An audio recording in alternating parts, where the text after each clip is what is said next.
Buongiorno, ben ritrovati, siamo in diretta come sempre, tanti gli argomenti che andremo a trattare in questa prima edizione. Parleremo del caro bollette, dell'energia, l'abbiamo visto anche nel corso dei nostri telegiornali, ristoranti, supermercati, negozi che stanno chiudendo, ma anche gli albergatori sono sotto stress. Ne parleremo proprio con il presidente Giovanni Cher fra pochi minuti. Parleremo anche di obesità, sentiremo un esperto per capire come mai sempre più persone sono in sovrappeso, soprattutto fra i giovanissimi, e sentiremo insomma da lui, cercheremo di capire come risolvere anche questa situazione.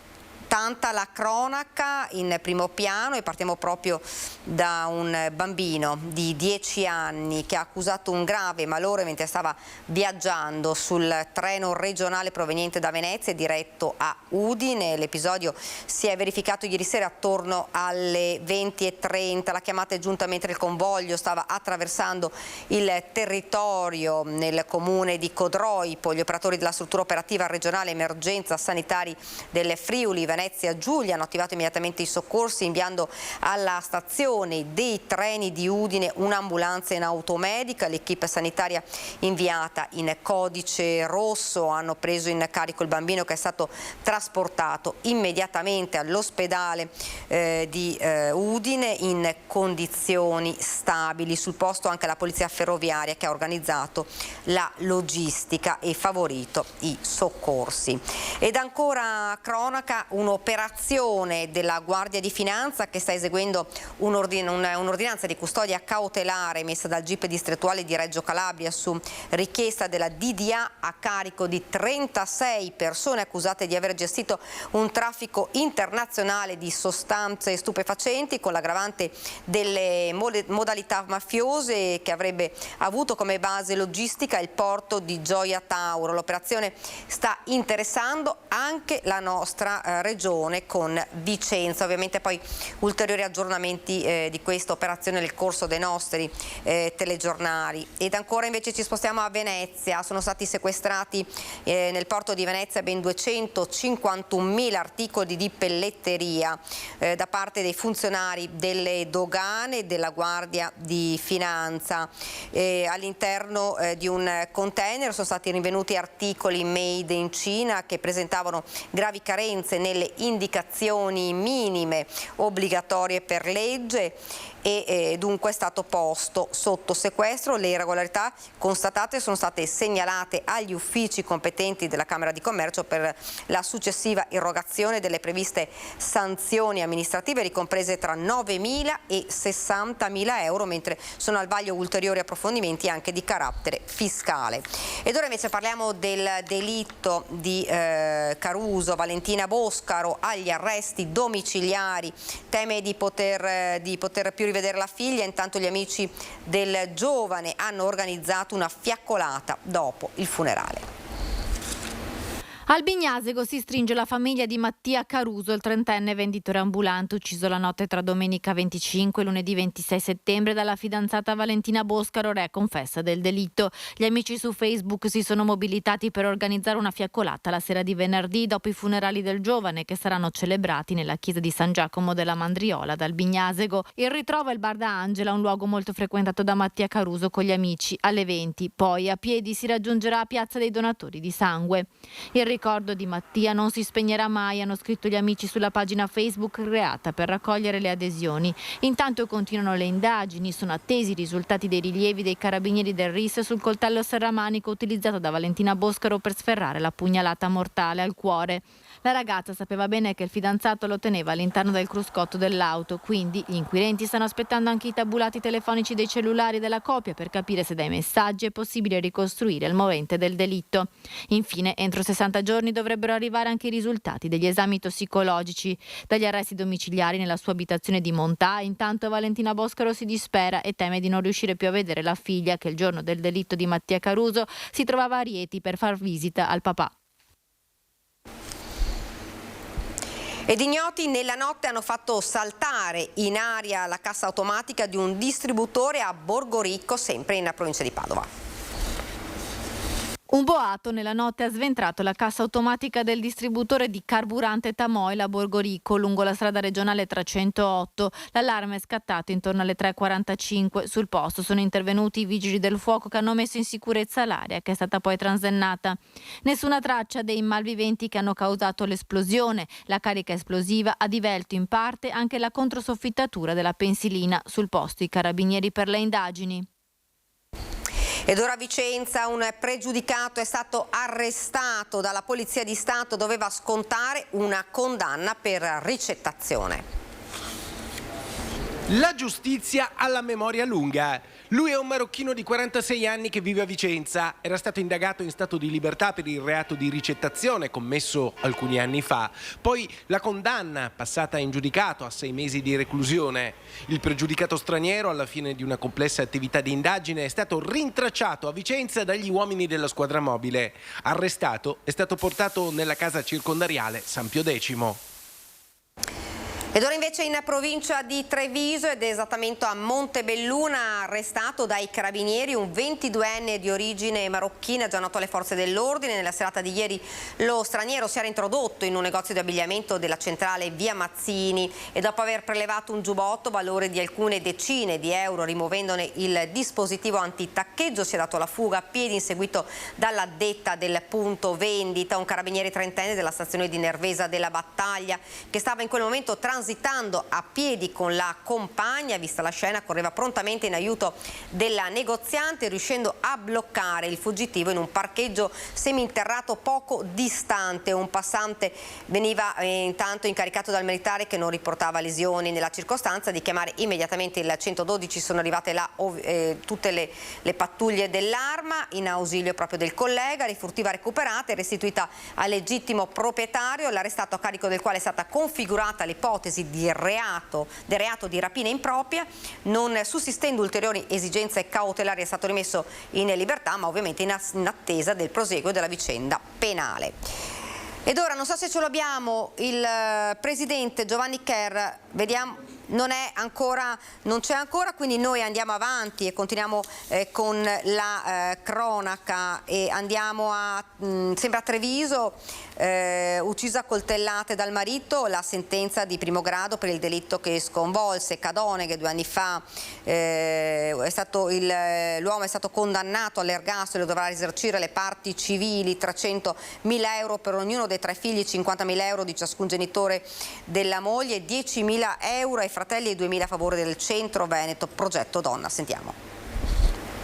Ergastolo, la Corte d'Assise ha condannato Abdel Fettah Jennati al massimo della pena. L'uomo la notte del 24 novembre del 2020 aveva ucciso con 3 coltellate al petto la moglie Aisha che si era coricata a letto, un delitto avvenuto davanti agli occhi della figlia più piccola della coppia nella loro abitazione di Cadoneghe in via Piave. Il giudice, accogliendo le istanze del pubblico ministero, ha contestato l'aggravante della relazione coniugale ma non quello della premeditazione. Il marocchino reo confesso del delitto aveva detto agli inquirenti di aver agito perché sentiva delle voci, ma i periti che lo hanno ascoltato hanno stabilito che quando ha ucciso Aisha era nel pieno delle sue facoltà. Jennati ha ucciso la moglie perché era geloso e la donna voleva separarsi, lo aveva anche denunciato per maltrattamenti e negli ultimi tempi era stata inoltre a casa di un'amica, poi il rientro nell'abitazione di famiglia, una scelta fatale per la povera Aisha, ora la condanna di primo grado per il marito uxoricida all'ergastolo.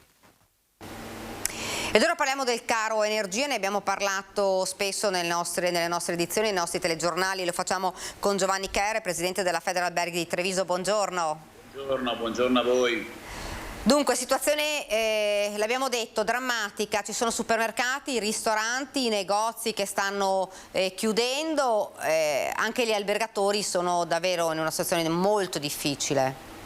È un momento direi drammatico, difficilissimo, dopo 2 anni e mezzo di Covid, 2 anni e mezzo di chiusura o quasi delle nostre strutture ricettive, ci troviamo a dover affrontare un'altra crisi, una crisi che forse poteva essere anche un pochino più prevedibile, no? Nel senso che, voglio dire, il rincaro delle materie prime, l'indipendenza italiana, eccetera, un paese come il nostro, dove no nucleare, no TAV, no rigassificatori hanno sempre contato molto, forse si poteva essere più preparati a questa crisi, e oggi ci sta vedendo veramente con le spalle al muro.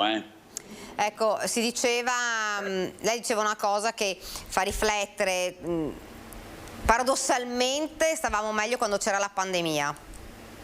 Ma proprio meglio no, diciamo che c'era purtroppo in quel periodo c'era tanta gente, se ci ricordiamo bene, che stava male, ci lasciava anche purtroppo le penne, quindi si stava meglio no, però sì, però da un punto di vista economico ovviamente, non certo sì, sanitario. È anche vero appunto che abbiamo avuto sicuramente degli aiuti con la cassa integrazione, abbiamo potuto salvaguardare il nostro personale, oggi ci troviamo costretti. Siamo in una situazione drammatica dove gli aiuti che ci sono stati dati sono aiuti minimi. Ci è stato dato adesso per i mesi di ottobre e novembre la possibilità di avere delle agevolazioni, di avere delle agevolazioni fiscali con una deducibilità, con un credito d'imposta del 30%, ma se le bollette sono aumentate del 600%, come faccio anche se ho il 30%? Dove ho la cassa per pagare? Ecco che la situazione sarà drammatica e molti dei nostri purtroppo si troveranno a dover pensare anche a una chiusura.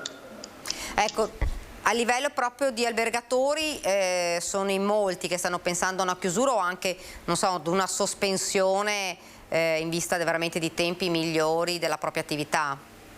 Beh, diciamo che è già da un po' di mesi che le bollette sono schizzate, già dal mese di agosto abbiamo avuto un incremento molto importante delle bollette. C'era un vantaggio, c'era l'alta stagione, c'era una certa, diciamo, un certo gettito contributivo da parte dei nostri clienti, le tariffe erano più elevate, per cui bene o male in qualche modo si riusciva a mantenere l'attività, ma adesso si va verso un periodo di bassa stagione, le tariffe non sono più sufficienti a coprire i costi che l'energia elettrica e il metano comportano su queste bollette, per cui sinceramente del credito d'imposta ce ne facciamo poco, quindi si va verso un momento in cui molti non riusciranno a pagare le bollette, questa è la verità. Presidente, lei ha un po' un numero di quanti sono a rischio? Voglio dire, a questo punto saranno anche molto fatte delle scelte imprenditoriali, certamente sappiamo che sono tutti a rischio perché dopo 2 anni e mezzo di crisi e 2 anni e mezzo di crisi, di difficoltà, dopo pochi mesi già si ripresenta una situazione così drammatica, sono tutti a rischio, è un intero settore a rischio, quindi se il nuovo governo non si metterà mano, ma in modo molto rapido, eccetera, si assisterà veramente a un dramma. Ecco, lei mi stava anticipando proprio la domanda, adesso insomma ci vuole il tempo burocratico per l'insediamento del nuovo governo, non sarà immediato il tutto, quindi comunque ci saranno ancora dei mesi difficili di fronte. Io credo che insomma, voglio dire, qua c'è un po' un rimbalzo, il vecchio governo dice io sono qui solo per le azioni correnti, il nuovo governo deve ancora stabilirsi e guarda caso l'ENI sta facendo 7 miliardi di utile e pagando le tasse in Olanda, un paese dove tra l'altro si quota il gas, perché ricordiamoci che il prezzo del gas non è schizzato a causa della guerra in Russia, ma a causa della speculazione che fanno i paesi. L'Olanda è il paese, sappiamo ben tutti, dove si stabilisce il prezzo del gas. Quindi voglio dire, mi sembra un po' che ci stanno un pochino prendendo in giro, no? Senta, se non dovesse cambiare questa situazione, perché non parliamo solo degli albergatori, l'abbiamo detto fin dall'inizio, tutti i settori sono davvero a rischio, abbiamo visto supermercati che chiudono, abbiamo visto ristoranti che non aprono più, abbiamo visto insomma panifici, artigiani, insomma tutti chiudono le serrande. Allora diciamo che è il momento in cui bisogna essere uniti, è il momento in cui bisogna andare assieme, Federalberghi ha già fatto molto soprattutto per quello che riguarda gli albergatori, visto che è un po' la nostra categoria, per poter portare dei vantaggi, degli aiuti alla categoria. L'abbiamo visto anche durante la pandemia. Quindi voglio dire, siamo pronti, siamo attivi, siamo pronti alla battaglia e siamo battaglieri di natura. Quindi voglio dire, andremo e cercheremo di spronare il nuovo governo soprattutto ad agire immediatamente. Anche a costo di scendere proprio in piazza. Voglio dire, per forza sia, perché se non chiusi da qualche parte dovremmo andare. Senta, che cosa chiedete come proprio prima cosa al governo che si sta insediando? Sì. Un tetto sul gas in modo tale che i prezzi vengano sostanzialmente, venga fermata questa speculazione che ci mette in grossa difficoltà. Ecco, c'è un po' non sono più convinti, insomma, gli imprenditori, gli albergatori sono tutti un po' scettici sulle soluzioni, dicono si parla tanto, però poi il rischio è quello che non si faccia quello che è stato promesso e ne vanno di mezzo, insomma, la vita degli imprenditori, ne va di mezzo la vita degli artigiani. Beh, sicuramente voglio dire, se andiamo a parlare delle politiche energetiche che il Paese Italia ha fatto dopo la grande crisi, cos'era 74, 75, in quegli anni là non è più stato fatto nulla. Quindi voglio dire, è normale che le imprese italiane siano scettiche, perché voglio dire, abbiamo avuto 40 anni di promesse, 40 anni non è stato fatto niente e oggi si viene a pagare il conto. Quindi voglio dire, non è una situazione, come dicevo all'inizio, che parte da oggi o dall'ultimo governo precedente, ma parte molto da lontano. Ecco, secondo lei si riuniranno albergatori, imprenditori, cioè negozianti, perché tutti i comparti sono con lo stesso problema, ma non solo, parliamo noi di attività economiche, ma non dimentichiamo che ci sono famiglie che quest'inverno famiglie che non potranno riscaldarsi, famiglie che non riescono nemmeno ad arrivare a fine mese e non riusciranno neanche a pagare le bollette che devono rateizzare, ma rateizzano, poi ne arriva un'altra che è ancora più pesante di quella prima, quindi è una situazione che è davvero drammatica sotto tutti i punti di vista. Sì, assolutamente sì, lei ha perfettamente ragione a fare questo scenario. È uno scenario drammatico per il Paese Italia, è proprio il momento di prendere come si dice, di armarsi e di andare a ottenere quello che da sempre vogliamo, non solo noi aziende in primis, in quanto siamo poi noi anche la ricchezza per tutte le famiglie di cui stava dicendo, perché conseguentemente se io non posso pagare una famiglia perché chiude la mia azienda, mi chiedo le famiglie come possono pagarsi le loro bollette a casa se non hanno più nemmeno lo stipendio. Ecco, si è detto più volte, lo hanno detto anche i questori durante, insomma, varie occasioni, il rischio è davvero che ci sia una rivolta sociale.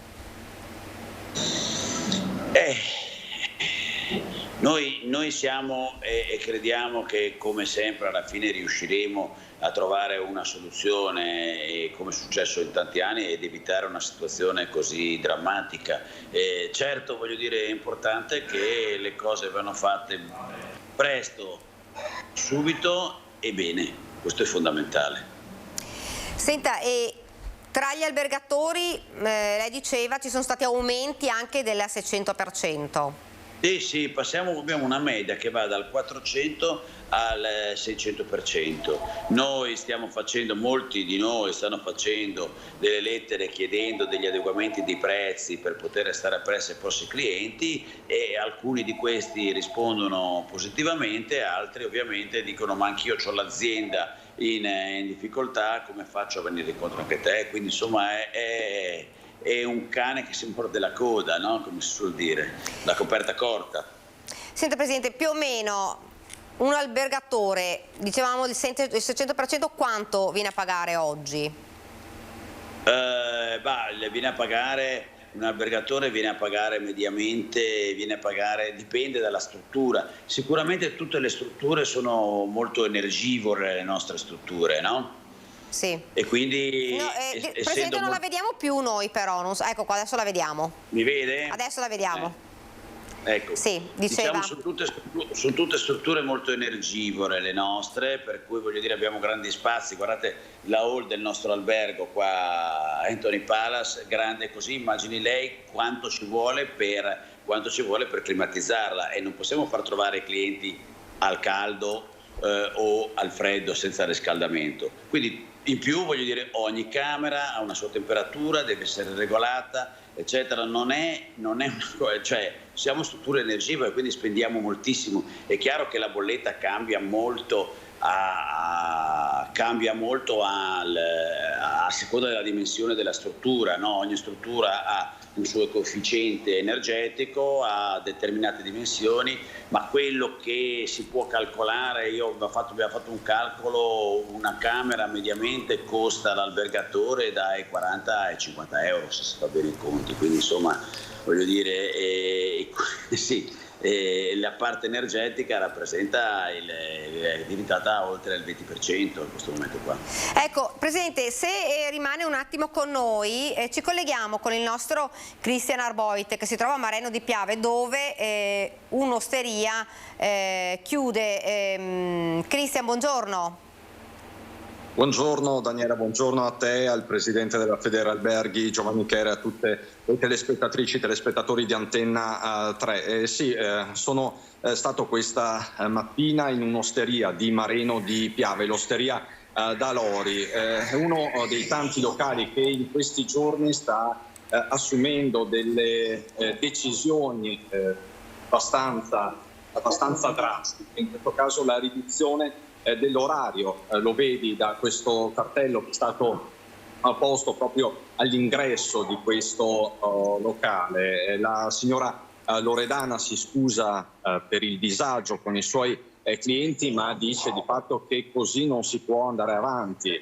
Da qui la riduzione dell'orario. Un locale che tiene aperto di fatto tutto il giorno, dalla mattina presto fino alla sera tardi. Dalla prossima settimana ridurrà l'orario nel solo orario pomeridiano e serale, quindi dalle 17 in poi. Questo per l'appunto per far fronte ai costi energetici. Mi sono fatto mostrare delle bollette, le ultime bollette. Davvero è un'escalation, i costi sono di fatto triplicati, dai 1.400-1.500 degli scorsi anni, delle scorse stagioni, a bollette da quasi 5.000 euro, complice ovviamente le spese di condizionamento per l'estate. La signora Loredana ha già spento alcuni frighi, quindi sta concentrando di fatto i surgelati, i prodotti congelati in un frigo, sta tagliando dove può, ma la decisione di fatto è stata presa. Ci saranno anche delle ripercussioni occupazionali, anche se in queste ore sta sentendo il proprio commercialista per capire se si può attivare un qualche ammortizzatore sociale, però di fatto, come sapete, al momento non ci sono decisioni vere e proprie in merito. Il tema della caro bollette quindi sta continuando a mietere vittime e, diciamo, Daniela, da cronisti non possiamo non evidenziare che la situazione sta peggiorando giorno per giorno, ora dopo ora, man mano che arrivano queste bollette, man mano che le bollette di luglio si accumulano con quelle di agosto e fra poco arriveranno anche quelle di settembre, quindi la situazione è davvero drastica. La signora Loredana questa sera, la sentirete, dice: è da una settimana che di fatto non dormo, mi dispiace anche per i miei dipendenti, ma insomma la soglia di sostenibilità è stata superata. Riesco ad aprire solo la sera perché durante la sera si concentra la maggior parte del lavoro. Ecco Cristian, fra l'altro noi insomma abbiamo anche sentito anche altri ristoratori, la stessa decisione per il momento, quella di tentare di ridurre al massimo, concentrare le ore, però insomma il rischio è quello sempre poi di arrivare ad una decisione che nessuno vorrebbe, quello della chiusura, e davvero molti sono i ristoratori in questa situazione. E questo è lo spettro, chiaramente se la situazione va avanti così ancora per qualche settimana, ma te lo può confermare, penso te lo stia già confermando Giovanni Cher, se si va avanti così insomma non c'è spazio, non ci sono margini di manovra. Se un'attività che è abituata a pagare una bolletta di 1.000-1.500 euro se ne ritrova una da 5.000, è chiaro che da qualche parte deve tagliare. 3.000 euro di differenza sono uno stipendio e mezzo per strutture così piccole. È chiaro che la soglia di sostenibilità è già stata superata, quindi davvero o si interviene, e questo è quello che ci dicono tutti, si interviene in maniera immediata anche con contributi a fondo perduto, con una moratoria sulle bollette, o altrimenti si chiude, no? Stiamo parlando in questi giorni del Natale, di tante amministrazioni comunali che stanno decidendo di tagliare sulle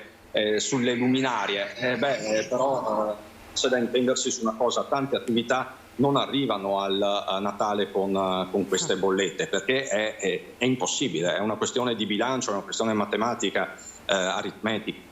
Ecco, noi stiamo parlando anche con il Presidente Cher, c'è una sorta anche però di sfiducia da parte dei ristoratori, degli esercenti, degli imprenditori, perché insomma la preoccupazione non solo sono le bollette che arrivano, ma anche che non si trovano soluzioni immediate, perché a questo punto non c'è più da attendere, non ci sono più possibilità di aspettare.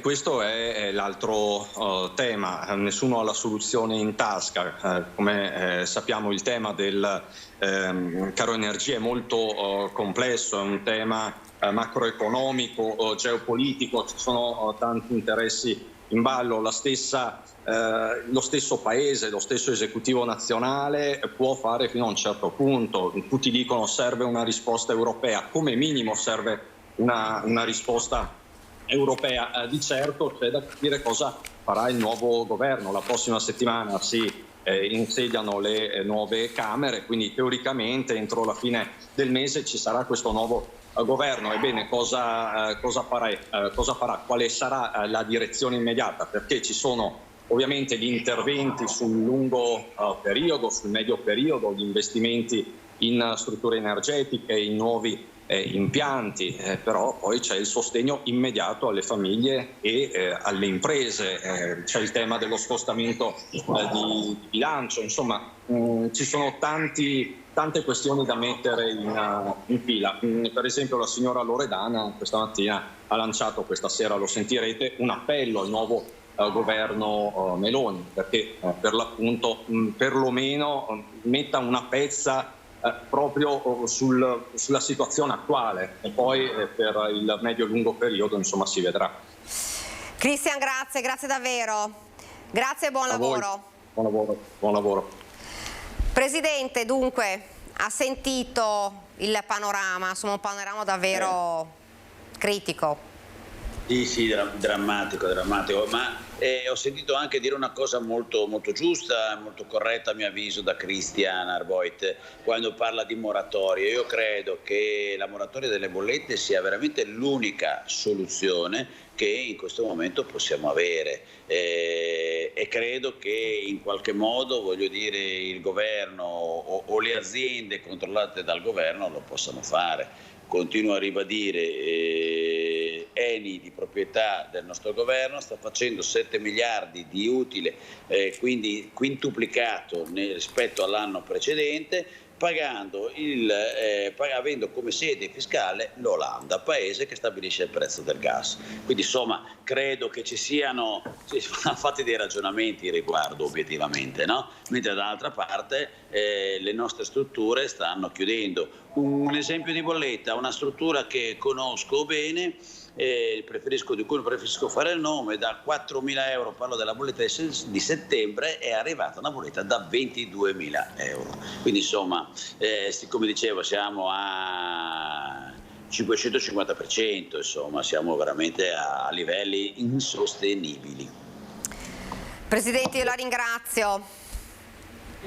Grazie davvero, speriamo davvero che... Grazie a voi, speriamo di sentire sempre qualche più bella notizia. Esatto. Stanno intervenendo, che ci hanno concesso una moratoria delle bollette, che il prezzo del gas hanno messo il tetto, che costa di meno e che il turismo continua ad andare avanti, anche perché noi abbiamo una provincia bellissima e voglio dire dobbiamo farla conoscere, e se queste cose ci frenano, se ci tocca chiudere gli alberghi perché non è così, non riusciremo mai a lanciare come merita la nostra provincia essere lanciata, no? Credo sia una cosa molto importante. Assolutamente. Per tutta l'economia del territorio. Assolutamente, grazie davvero Presidente, grazie, buon lavoro. Buona giornata anche a voi. Grazie. Noi continuiamo a parlare di bollette prima di andare in pubblicità, le abbiamo detto insomma più volte, la situazione è difficile, le bollette esorbitanti costringono alla chiusura anche l'unico supermercato di Cessalto, facendo così mancare un servizio. Il titolare parla di un lutto, 4 dipendenti perderanno il posto. Mi aspetto da un giorno all'altro lo stacco della corrente e quindi in quel momento l'attività cesserà. Insomma, i clienti sono stati avvisati che potrebbero anche arrivare una mattina e trovare le serrande chiuse. Riccardo Bozzato, 48 anni, di Portogruaro, è il titolare del supermercato D'Itali di via Roma a Cessalto, attività che il caro energia ha messo in ginocchio e che di fronte a bollette che Bozzato definisce insostenibili sta chiudendo, privando il paese dell'unico supermercato. C'è un ortofrutta, ma comunque come servizio completo è l'unico del paese. Siamo un negozio di servizio, ma che comunque aiutava le persone anziane, persone con scarsa mobilità a servirsi in qualche modo di una spesa quotidiana, insomma, e adesso non lo so cosa succederà. A luglio e agosto l'elettricità è triplicata. Se nel 2021 la bolletta era di circa 3.000 euro, ora è schizzata a 9-10.000 e chissà da questo mese in poi di quanto ancora salirà. La chiusura costerà il posto di lavoro a 4 dipendenti. I clienti stanno aiutando loro e Bozzato a smaltire i prodotti in vendita, tanta la solidarietà tra la gente e tanto dispiacere. In questi giorni stiamo ricevendo un sacco di testimonianze d'affetto da parte dei clienti che arrivano, ci portano dei regali, dei dolci, ci fanno coraggio e alcune clienti si mettono a piangere, dispiaciute della nostra situazione. Non ho neanche più parole perché veramente in questo momento poi ho le mie preoccupazioni perché è come chiudere costa e quindi mi trovo a chiudere con debiti. Bozzato ha chiesto aiuto anche al comune, ma margini l'ente pubblico non ne ha, non rimane che abbassare le serrande. È come quasi un lutto, cioè perdere una persona, perché comunque dispiace, insomma il rapporto con le persone per me è importante. E abbiamo parlato anche del Natale, di come sarà, di che cosa avverrà in questa situazione. Il presidente degli albergatori isolani però spegne le polemiche di questi giorni e annuncia per le feste natalizie Jesolo è pronta ad accogliere i turisti.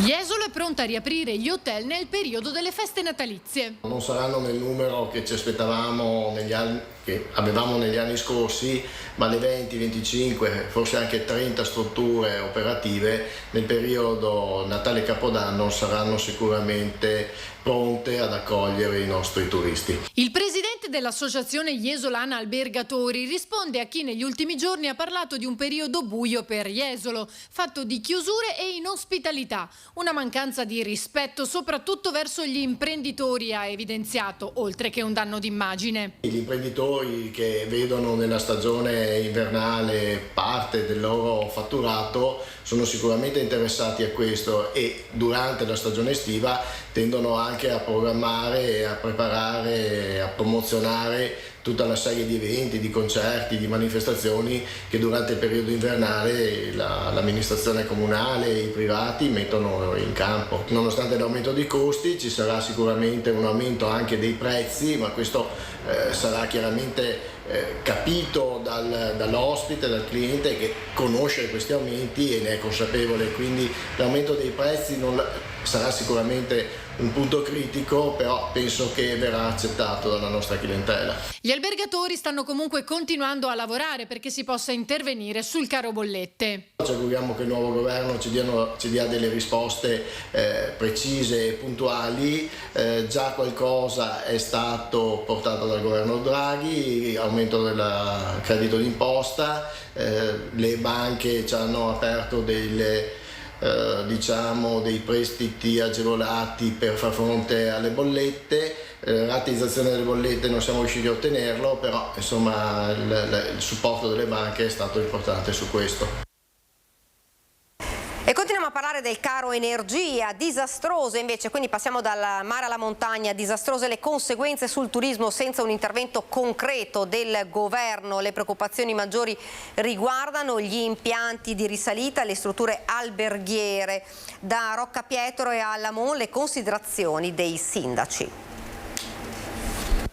Roccapietro, Alleghe e Lamon, 3 realtà completamente diverse fra loro, unite simbolicamente nella battaglia che sta vedendo protagonisti tutti i primi cittadini d'Italia, in special modo dei comuni di montagna. Il caro energia rischia di strangolare famiglie, imprese, attività turistiche. La prospettiva alla vigilia dell'avvio della nuova stagione invernale è drammatica. Noi abbiamo la funivia che sale su alla Marmolada, io spero che riescano ad accendere gli impianti ed è a partire con la stagione invernale. Visti i prezzi triplicati del gasolio e del gas, dei pellet, della legna e dell'energia elettrica, non c'è da stare allegri. Nel comune alle pendici della Marmolada c'è grande preoccupazione. Se non interviene davvero in maniera sostanziale a livello governativo qualcuno per abbassare i prezzi dell'energia, non capisco come possano gli impianti di risalita fare sia la neve artificiale, accendere gli impianti e fare la neve artificiale. Un momento difficile per fare previsioni. Ad Alleghe, comune che proprio per il caro energia ha già visto sospendere l'attività del palaghiaccio,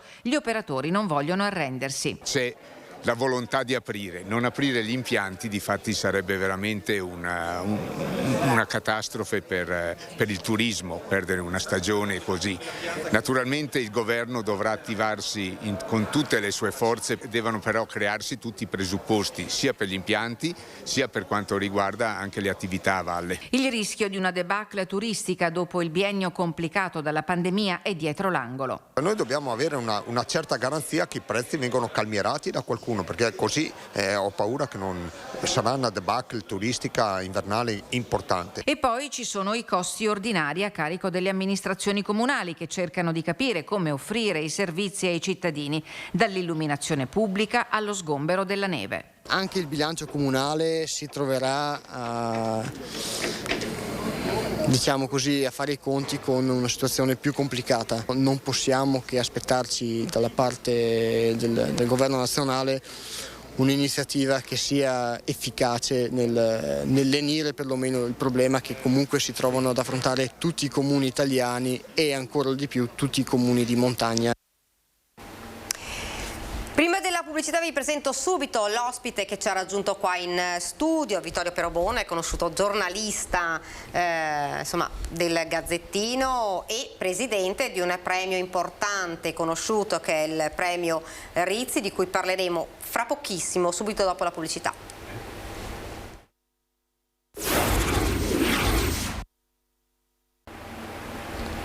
Siamo tornati nuovamente in studio, dove parliamo, l'abbiamo anticipato prima, del premio Paolo Rizzi che è arrivato alla 12ª edizione. Domani ci sarà la premiazione di 3 vincitori, ovviamente in 3 categorie e settori diversi. Certo. Intanto lo risaluto, Perobon, che è venuto qui con noi, presidente di questo premio. Dunque, intanto è cambiato rispetto agli anni passati questo premio. Prima era più dedicato, diciamo, ai giornalisti, sì, forse anche più locali. Adesso invece si è un po' modificato con il tempo. Sì, siamo giunti alla 12ª edizione e nel corso degli anni c'è stata un'evoluzione del premio. Era partito effettivamente come un premio riservata ai giornalisti della carta stampata, e devo dire sinceramente che quando è partito si pensava anche di restare molto su base locale. Poi in qualche modo ci è cresciuto tra le mani questo premio, nel senso che ha avuto un grande interesse non solo giornalistico, ma anche di tutta la società e del mondo, che rappresentava un po' Paolo Rizzi, che non era solo un grande giornalista, ma era anche un uomo, un critico d'arte, un uomo di cultura, un appassionato dell'ambiente. E quindi col tempo, avendo anche avuto 2 anni di pausa sostanzialmente con il lockdown, abbiamo pensato di modificare la formula, cioè mantenere sempre quello che io definisco l'imprinting giornalistico del premio, ma anche allargarlo ad altre categorie legate alla vita e agli interessi di Rizzi, e quindi giornalismo, cultura e ambiente, che sono 3 pilastri, e abbiamo scelto 3 grandi nomi che rappresentano queste 3 categorie. Ecco, domani ci sarà la cerimonia che si terrà nella Scuola Grande di San Rocco, e vogliamo dire quali sono i nomi dei vincitori? Beh, certo, non sono segreti, perché non è un concorso a votazione, ma è frutto di una selezione fatta da una giuria molto, molto qualificata. I 3 vincitori sono, per la sezione giornalismo, Francesca Mannocchi, che è una grande inviata di La 7, una giornalista di guerra, un'inviata di guerra, che ci racconterà perché questa scelta, e probabilmente parleremo delle questioni recenti, Ucraina e cose del genere. L'altro nome nella sezione cultura è quello di Dacia Maraini, che non credo che sia il caso nemmeno di presentare, perché è forse la scrittrice italiana vivente più importante, e sono 50 anni che con i suoi libri segue un percorso anche di impegno civile, di impegno sociale, soprattutto a difesa delle donne e dell'aspetto femminile. E poi un nome che è diventato familiare ormai per tutti gli italiani, il generale Francesco Paolo Figliuolo. In un momento sicuramente non facile. Difatti probabilmente gli chiederemo se tornerà a fare il commissario, perché purtroppo i dati che vediamo parlano di una ripresa del virus, del numero dei contagi. Quindi sono 3 grandi personaggi con i quali domani festeggeremo il giornalismo, anche se è evidente che non sono esattamente 3 giornalisti. Mannocchi è giornalista, certo. Maraini è anche giornalista, perché scrive editoriali, fondi sui giornali. Invece Figliuolo è un esponente della società, ed è proprio il personaggio che in questi ultimi 2 anni ha caratterizzato la nostra vita, e anche, diciamo, ci ha portato verso, non dico la salvezza, ma verso una situazione migliore, nettamente migliore. Ecco, Francesca Mannocchi, giornalista, l'abbiamo detto. Quali sono le motivazioni per la scelta di una... perché insomma tante giornaliste sono inviate di guerra, perché proprio lei? Ma ovviamente quando si fa una scelta non è che in assoluto sia infallibile la scelta. Noi abbiamo lavorato su una rosa di nomi, ce n'erano altri, non li dico perché non mi pare giusto elencare i bocciati, tra virgolette. La scelta è caduta da parte della giuria. Tengo a precisare che la giuria è composta da c'è il rettore dell'Università Ca' Foscari, la professoressa Lippiello, il sovrintendente della Fenice, giornalisti, l'ex presidente del Tribunale di Verona, Magaraggia, cioè nomi piuttosto qualificati. La scelta sulla Francesca Mannocchi anche qui è legata molto all'attualità, siccome questo è un premio che vuole essere al passo con quello che accade, con gli accadimenti, quello che sta succedendo in Ucraina non possiamo dimenticarlo. Francesca Mannocchi era lì come altri colleghi, lei addirittura era prima ancora che scoppiasse la guerra, perché purtroppo era una guerra annunciata, più che una guerra è forse giusto dire un'invasione. E abbiamo pensato che la sua forza, è giovane, è sempre in prima linea, ci è sembrata che avesse i requisiti. Tra l'altro poi ha fatto una scelta professionale particolare, perché lei ha rinunciato a una carriera, diciamo, tutelata sotto contratto, e fa una carriera da freelance, e può essere simbolicamente un premio a tutti i freelance del giornalismo, che purtroppo non sempre si chiamano Francesca Mannocchi, sono molto più anonimi e sfruttati. E sono tanti ancora. E sono tanti anche, esattamente. Dunque, domani premiazione. Ci sono stati 2 anni difficili, perché come tutto anche il premio è stato sospeso, ha dovuto attendere, però ci saranno anche delle novità per i prossimi anni. Avete pensato questo qualcosa? È un premio che di anno in anno si evolve, cambia. In passato c'era il concorso riservato ai giornalisti della carta stampata, adesso lo abbiamo sospeso anche perché il giornalismo si sta evolvendo in maniera velocissima e non è più solo carta stampata, anzi la carta stampata ha cambiato ruolo perché le notizie fresche arrivano non dai giornali ma dagli altri mezzi di comunicazione. Io credo che qualcosa si dovrà fare, soprattutto magari guardando ai giovani, perché è un premio giornalistico. Paolo Rizzi ha valorizzato molti giovani, io stesso ho cominciato da ragazzino quasi, insomma, da liceale a lavorare con Paolo Rizzi e quindi forse cercare di premiare qualche giovane emergente potrebbe essere una bella strada. Senta, lei è stata una firma del Gazzettino, una firma importante. Se dovesse dare un consiglio ai giovani per iniziare questa carriera, che non è facile, perché magari qualcuno non sa, insomma non è facile né certo. per le assunzioni né pertanto comunque come tipo di lavoro. Diciamo che ci vuole tanta passione, è un lavoro bellissimo, io tornerei a farlo altre 100 volte. Però bisogna tener conto che la strada è molto difficile, dicevi assunzione, ecco una parola piuttosto rara ormai nel mondo del giornalismo, perché ci sono forme di collaborazione non contrattualizzate in maniera totale che a volte penalizzano i giornalisti. Quindi se uno ha voglia e ha passione, è innamorato di questo lavoro, lo consiglio di farlo, però sappia che va incontro almeno all'inizio ad una carriera piuttosto difficile. Ecco, noi insomma l'abbiamo detto più volte, è un lavoro complicato ma bellissimo. Insomma, lo abbiamo scelto, quindi certo, siamo contenti. Vogliamo ricordare l'appuntamento di domani per...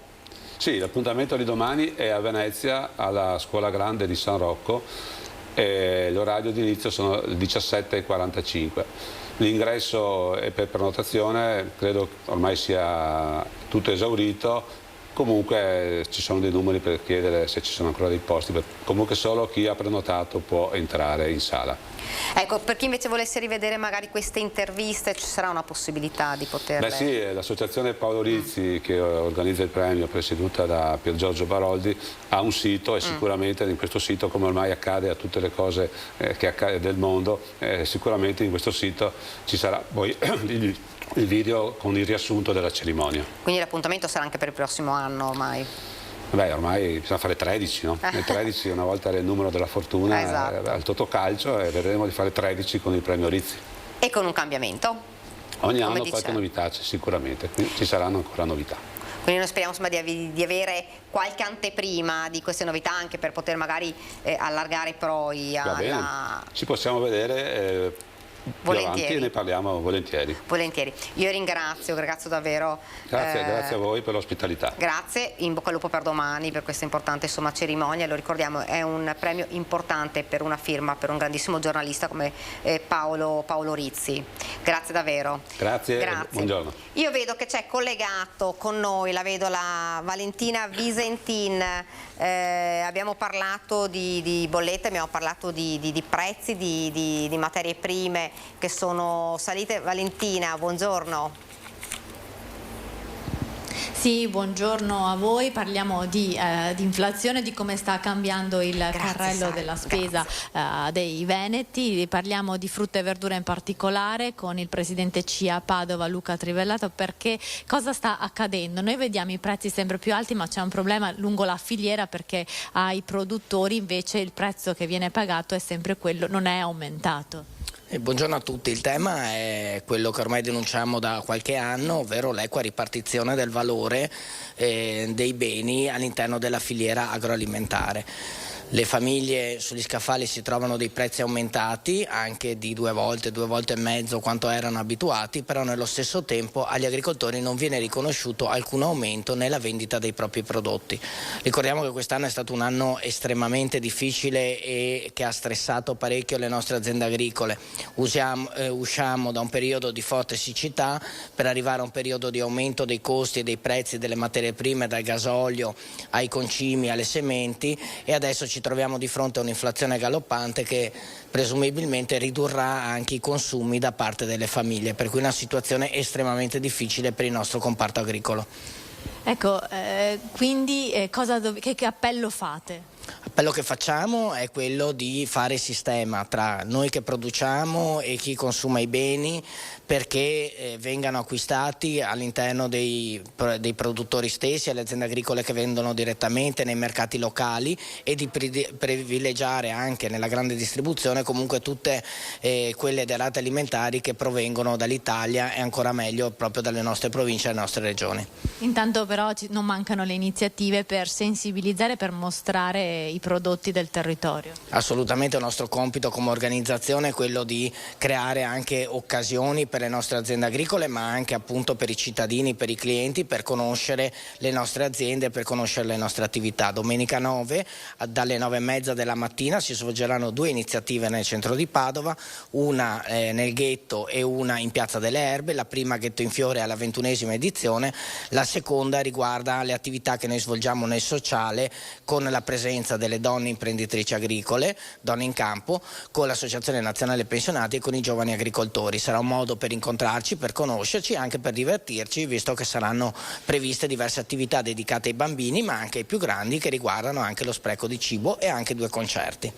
E allora, Daniela, da Padova è tutto, restituisco la linea allo studio. Grazie davvero Valentina, grazie anche al tuo ospite, buon lavoro. Noi ora andiamo avanti, ne abbiamo anticipato all'inizio di questa prima edizione, parliamo anche di obesità, parliamo di persone in sovrappeso. C'è un po' un allarme sociale su questo, un allarme perché tanti, anche giovanissimi, che sono in sovrappeso. Lo facciamo proprio con Agostino Paccagnella, primario a Treviso. Sì, dell'ULSS 2, di dietetica e nutrizione clinica e diabetologia. È un aumento di persone che... La prima domanda che vorrei farle è: perché c'è questo aumento così importante? Allora devo dire che bisogna distinguere la sovrappeso dall'obesità vera. L'obesità vera colpisce circa il 10% della popolazione. Se noi andassimo a vedere la cartina geografica dell'Italia, scopre che via via che si va verso sud aumenta. Vogliamo far vedere la prima slide? Benissimo, sì. Alla regia, se può mettercela in onda. Eccola qui. Come vedete, guardiamo la parte rossa, no? Vedete come via via che aumenta l'età le persone diventano sempre più obese e si modifica anche la capacità di fare attività fisica, come è ovvio. I maschi attorno dai 65 ai 75 anni sono mediamente più obesi delle femmine, probabilmente perché lavorano di più in casa, si muovono di più, hanno nipoti, cosa che invece i maschi sono meno attenti in questo senso. Quello che possiamo dire è che, come vedete, i dati della obesità a circa dai 18 ai 60 anni è circa, come dicevo, il 10%, però il sovrappeso arriva oltre il 30%. Per quanto riguarda i bambini è molto preoccupante, perché noi abbiamo nel nord Italia il 20% dei bambini sono sovrappeso, se andiamo in campagna nelle regioni del sud arriviamo al 34%, ed è un problema quindi che non è soltanto di tipo nutrizionale ma è di tipo sociale. Perché c'è l'obesità? Ovviamente se io vado a parlare come clinico, l'obesità è una malattia che determina un'infiammazione cronica consistente e che permane nel tempo. Se poi vado a vedere le motivazioni, ci sono quelle sociali, quindi l'abbondanza ci fa mangiare di più, ci fa i festeggiamenti è tipico. Se invece poi andiamo a vedere gli aspetti legati all'ansia, l'altro motivo vero, usiamo il cibo come ansiolitico, e allora si capisce. Noi sappiamo che durante il Covid, ma anche prima, insomma, abbiamo una larga fetta di popolazione che ha un disturbo d'ansia e che quindi utilizza il cibo come antidepressivo. Diciamo che questo poi non è il periodo del relax, abbiamo visto, insomma, ne abbiamo parlato ampiamente nel corso delle nostre edizioni, ma anche nel corso dei nostri telegiornali. Tra la situazione economica davvero difficilissima per tutti, sicuramente crea ancora di più ansia, e questo crea... Durante il Covid, per esempio, c'è stata l'impossibilità di uscire, questo quindi ha portato la popolazione a restare appunto ferma in casa, ha ridotto l'attività fisica mediamente, Abbiamo avuto un momento di Covid e di crisi economica per cui il cibo che costa di meno sono i carboidrati, per cui si tende a mangiare molta più pasta, dolcetti, cose, molti fuori pasto, e questo ha determinato, perché se sono a casa vado spesso in cucina e mangiucchio, e questo ha determinato quindi l'aumento del peso della popolazione. E fra l'altro, dottore, si parlava anche del fatto che il Covid, per chi insomma aveva un problema anche di peso, aggravava la situazione. Sì, insomma. guardi, ci sono dei bellissimi, si va per dire, dati presentati proprio anche del gruppo di Verona con il nostro geriatra, il dottor Rossi di Treviso, i quali dimostrano come la mortalità nel paziente obeso per Covid era 4 volte maggiore degli altri, ma anche il diabetico di per sé moriva di più rispetto alla popolazione sana. E poi ci sono degli altri dati interessanti, perché hanno cercato di capire che tipo di obesità e hanno scoperto che è proprio l'obesità addominale che aumenta il rischio, oppure la presenza di grasso a livello pericardico che aumenta il rischio di embolia polmonare. Quindi voglio dire, l'obesità di per sé dà un insieme di malattie, potrei parlare dal disturbo respiratorio, disturbo cardiovascolare al tumore. Sappiamo che nella donna aumenta il rischio di tumore della mammella, nel maschio tumore della prostata, del colon, eccetera. Ma al di là di questo c'è un'infiammazione cronica che determina un'immunodepressione secondaria, e questo quindi ci rende più vulnerabili a qualunque tipo di infezione. Il Covid è stato l'esempio tipico. Senta, parlavamo anche del fatto che sono tanti giovanissimi anche che sono in sovrappeso. Anche in questo caso è forse la mancanza, insomma il poco sport, anche il mangiare, ma qualcuno dice anche il fatto, insomma, abbiamo visto giovanissimi che comunque bevono tanto, questo potrebbe essere anche uno dei fattori, non dico tutti ma uno. Ci sono dei dati tremendi sul rapporto alcol-tumore, sono stati pubblicati anche recentemente. L'alcol sicuramente influenza e sono calorie, quindi se io mi faccio l'aperitivo col bicchiere in mano alla sera, quelle sono calorie che entrano oltre alla spesa.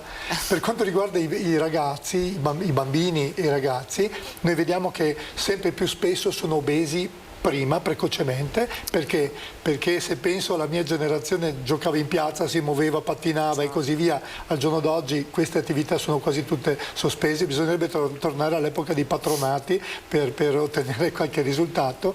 Poi lei vede famiglie, mamma obesa, papà obesa, figlio obeso, le nonne che continuano, che spingono a mangiare di più, perché nella tradizione si deve mangiare, e quindi invece il mondo è cambiato, bisognerebbe ridurre la quantità e la qualità, e poi sorvegliare la qualità del cibo. Ecco, fra l'altro, dottore, prima avevamo proprio in collegamento la nostra Valentina Visentin, che era con un ospite, si parlava anche di prezzi che sono aumentati, quelli dei cibi salutari, quelli che si dovrebbero mangiare di più, la frutta, la verdura.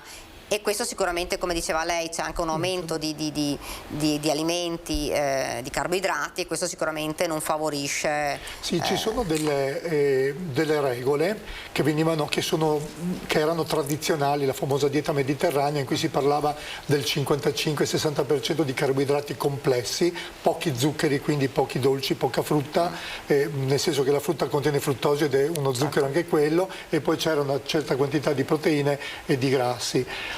Quello che sta accadendo è che le linee guida internazionali stanno dicendo: riducete progressivamente il carboidrato complesso perché ingrassa di più, e quindi si va sulle diete proteiche, non iperproteiche ma proteiche. E infatti tutte le diete per dimagrire poi sono di fatto delle diete iperproteiche, si tolgono i carboidrati e si aggiunge proteina e grasso. È giusto? Non è giusto. Il giusto sarebbe mangiare un po' di tutto e poco, cioè noi abbiamo ridotto nel tempo la spesa energetica perché non ci muoviamo più a piedi, perché non facciamo più attività fisica spontanea, non andiamo più. La dieta mediterranea prevedeva sì mangiare in un certo modo, ma lavoravano 10 ore sui campi e quindi era un'attività fisica diversa, consistente. Quindi io, per quanto riguarda i bambini, non dobbiamo fare la dieta sul bambino, ma bisogna fare un'azione educativa sulla famiglia. È la famiglia quella che deve lavorare evitare i dolci, evitare i fuoripasto, evitare il premio con il dolce o il cibo. Cioè il premio deve essere qualcosa di premiante perché è successo qualcosa di particolare. Poi qua sai, è sempre molto difficile fare un'analisi perché dipende dalle abitudini, no? Anche dalla famiglia, dipende se sei abituato a fare dei piatti di un certo tipo, però sicuramente alcune regole bisognerebbe averle. Ecco, quando vengono da voi e portano magari i bimbi insomma in sovrappeso, qual è la prima cosa che magari una famiglia chiede? Perché uno dice, ma come faccio a farlo dimagrire? Guardi, se lei fa vedere la seconda slide, se riusciamo con la regia, così vediamo, ecco qua. La prima dice proprio introduzione dell'esercizio fisico e riequilibrio, correzione degli errori, perché quasi sempre una persona che viene da noi mangiano fuori pasto, cioè una delle regole è mi metto davanti al televisore e mangio, lavoro al computer, mangiucchio, ho sentito che mangiando le noccioline migliora la quantità di omega 6, sì, ma quante? 30 grammi, non mezzo chilo. E questo, quindi la prima cosa è correzione degli errori, poi ovviamente bisogna saper rinunciare. Non esiste nessuno che dimagrisce semplicemente perché ha intenzione di.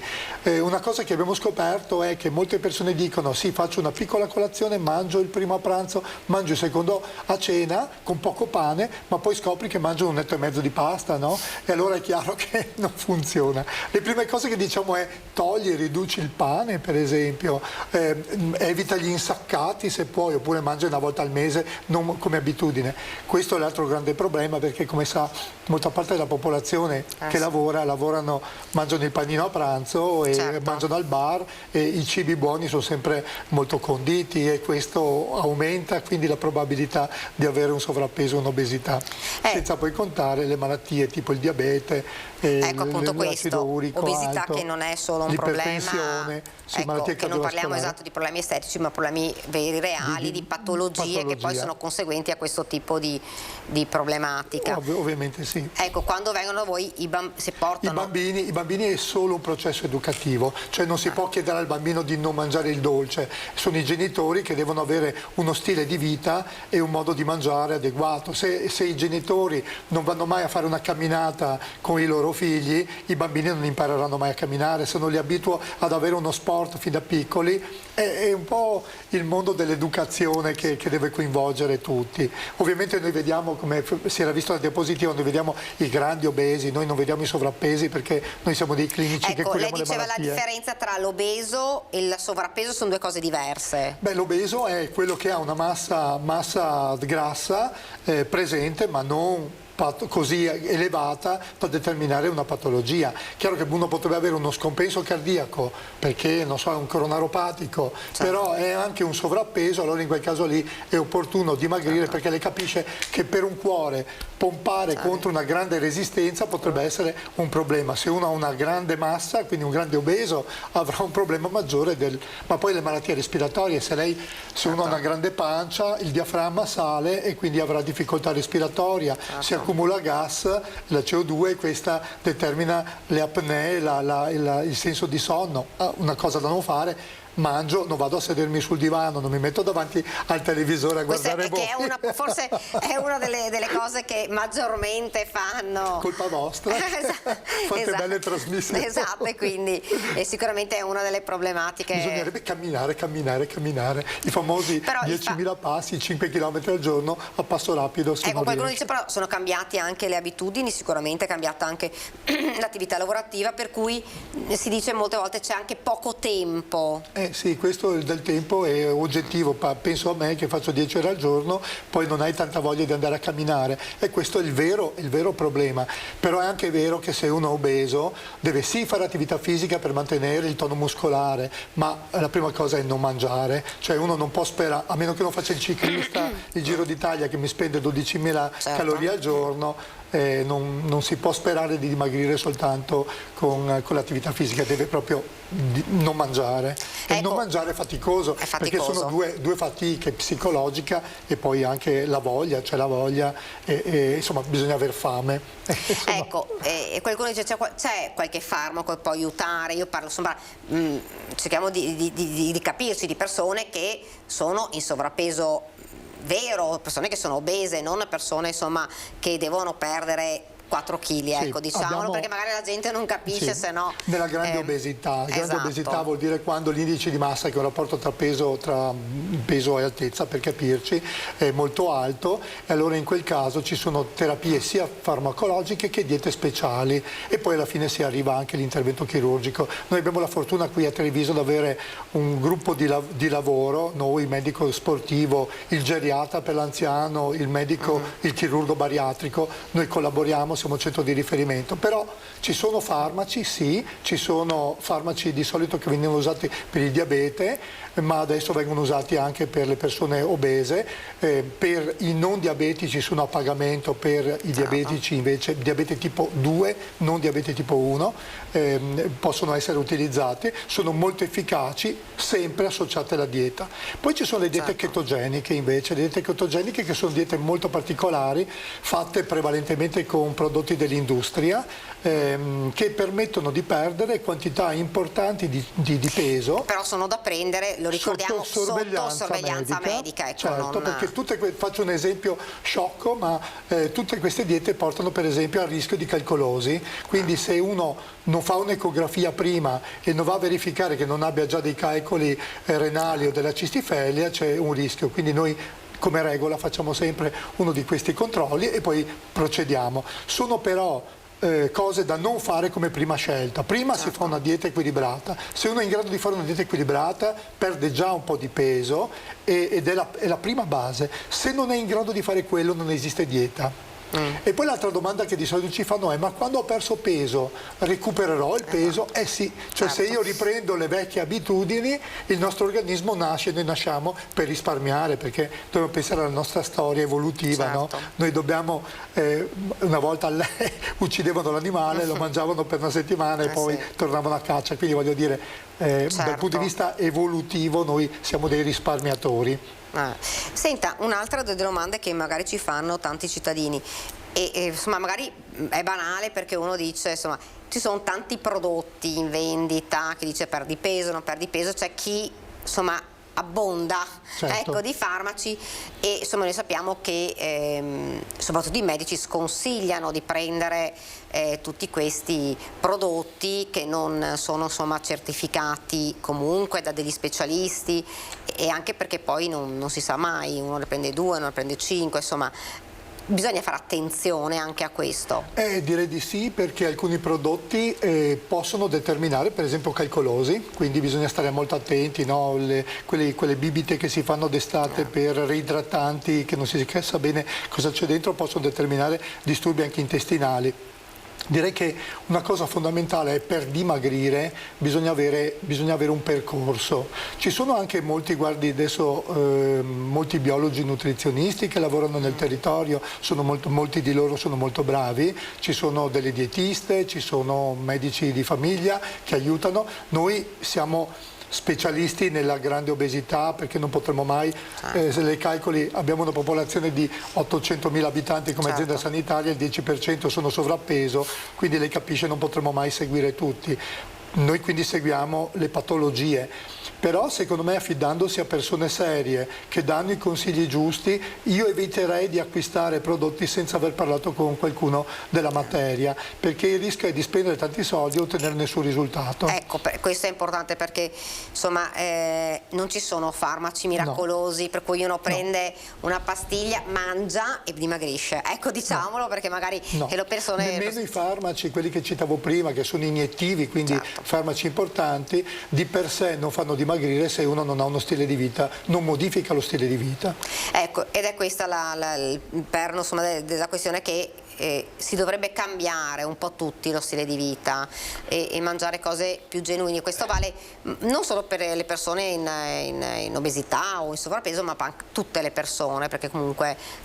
Ma vede, come le dicevo, lo stile di vita è conseguente della socialità. Se io non ho piste ciclabili, non ho la possibilità di camminare in città in sicurezza. Adesso è chiaro che sto facendo un discorso un po' di tipo politico, ma se mi mancano questi, se lei basta andare a Vienna, si chiede: ma perché Vienna sì e io no? Perché ci sono le città con le metropolitane eccetera, perché poi si potrebbe, è vero, il tumore ti viene perché sei obeso, ma anche perché respiri, no? In un certo modo, e quindi perché no, noi, ecco, questa è una questione di mentalità quindi bisognerebbe avere, ma abbiamo, poi non è detto che non abbiamo, però la classe politica dovrebbe spingere in questo senso, non è che perché costruisci il centro per l'obesità hai risolto il problema, perché se poi vengono su e giù in macchina è la stessa cosa. Ecco, voi siete un centro di riferimento, quante persone avete in cura in questo momento, quante ne arrivano periodicamente? Parliamo di adulti ma anche di ragazzi. Allora, ho difficoltà a darle i numeri perché noi seguiamo tutti e tre i distretti, quindi Treviso, Conegliano e Asola Asolano. Tenga conto che noi abbiamo circa 40.000 diabetici in terapia, tenga conto che almeno hanno un'età media di 72 anni e quindi potrei dire che, come dicevo nella diapositiva, almeno il 40% sono sovrappeso o obesi, francamente obesi, quindi lei capisce i numeri sono questi. I bambini ce ne sono anche qua un 10% della popolazione. Una cosa che manca è l'intervento scolastico che si faceva nel passato, ma ovviamente abbiamo difficoltà anche economiche, inutile nasconderlo, perché i pediatri fanno un grosso lavoro in questo senso, però anche lì se poi la famiglia, non è che la scuola, il pediatra, il medico generico possono cambiare le abitudini se poi la famiglia non le percepisce. Guardi, le devo dire che io faccio ambulatorio quotidianamente, è anche umiliante qualche volta scoprire che hai delle persone che vedi ogni 6 mesi e che gli dici le stesse cose ogni volta. Questo è difficile far cambiare proprio la forma mentis alla fine. Qualche volta ti incazzano, dici ma come? Allora, perché invece se lei va in paesi come mi pare la Svezia, se tu vieni operato il cuore perché sei grande obeso, ti operano, ma la seconda volta non ti operano se non hai modificato il tuo stile di vita. Ora, è corretto o non è corretto, non voglio entrare in questo ambito di discussione, però insomma questo fa capire come gli anglosassoni, per esempio da questo punto di vista, siano più diversi da noi. Ecco, ci vorrebbe, lei diceva, la accennava prima, un'educazione alimentare proprio a scuola. Allora, anche su questo bisogna capirsi bene, perché l'educazione alimentare, quella veniva fatta per esempio nelle scuole, negli adolescenti, diamo anche uno strumento per dire potremmo aprire le porte ai disturbi alimentari, cioè se io a una ragazza vado a spiegare la dieta e poi questa qui vuole rompere le scatole ai genitori,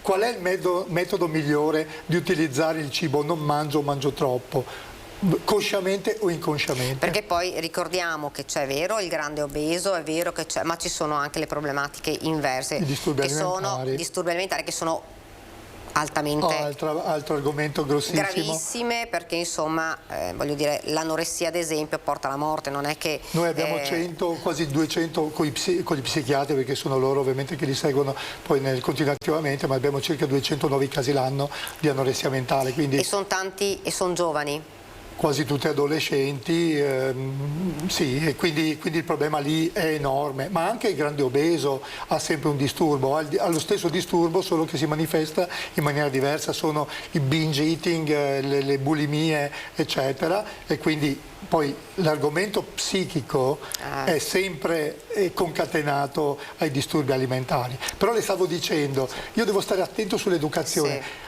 Noi dovremmo fare come diceva il Boy Scout Baden-Powell, è l'esempio quello che dovrebbe guidare l'educazione, non il dire fai così, fai colà. Se io genitore, che è la famiglia. Se io genitore mi comporto in un certo modo, è inutile che poi dica a mio figlio fai così, fai colà.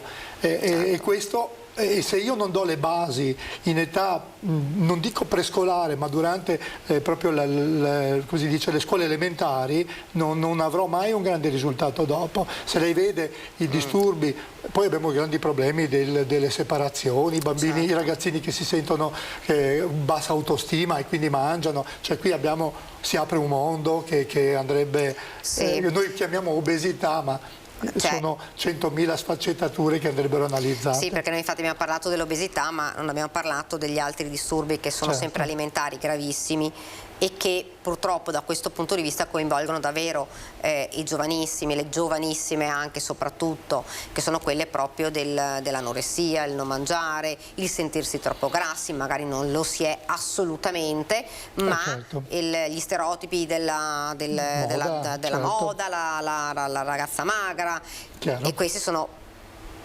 altri problemi di disturbi alimentari che... Devo dirle che si sta molto lavorando, la Regione Veneto per esempio ha istituito delle commissioni ad hoc per affrontare sia i problemi dell'anoressia sia i problemi dell'obesità, quindi si sta lavorando tantissimo.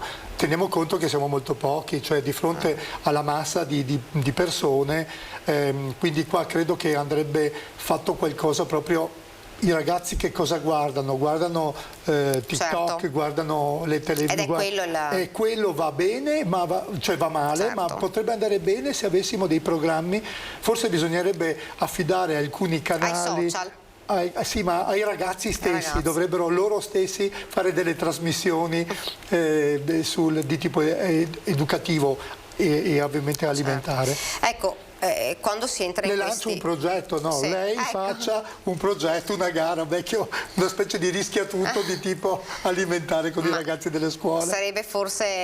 Sarebbero i canali più diretti, quelli anche soprattutto quelli non solo delle scuole, animati, ma no? Cioè, certo. Ci sarebbero mille cose da fare. Non è il medico che risolve il problema soltanto. Di fronte alla patologia sì, ma di fronte al problema generico bisogna intervenire con i mezzi attuali. I bambini adesso non vanno in giro, guardano il telefonino dei genitori e loro, e lì bisogna intervenire.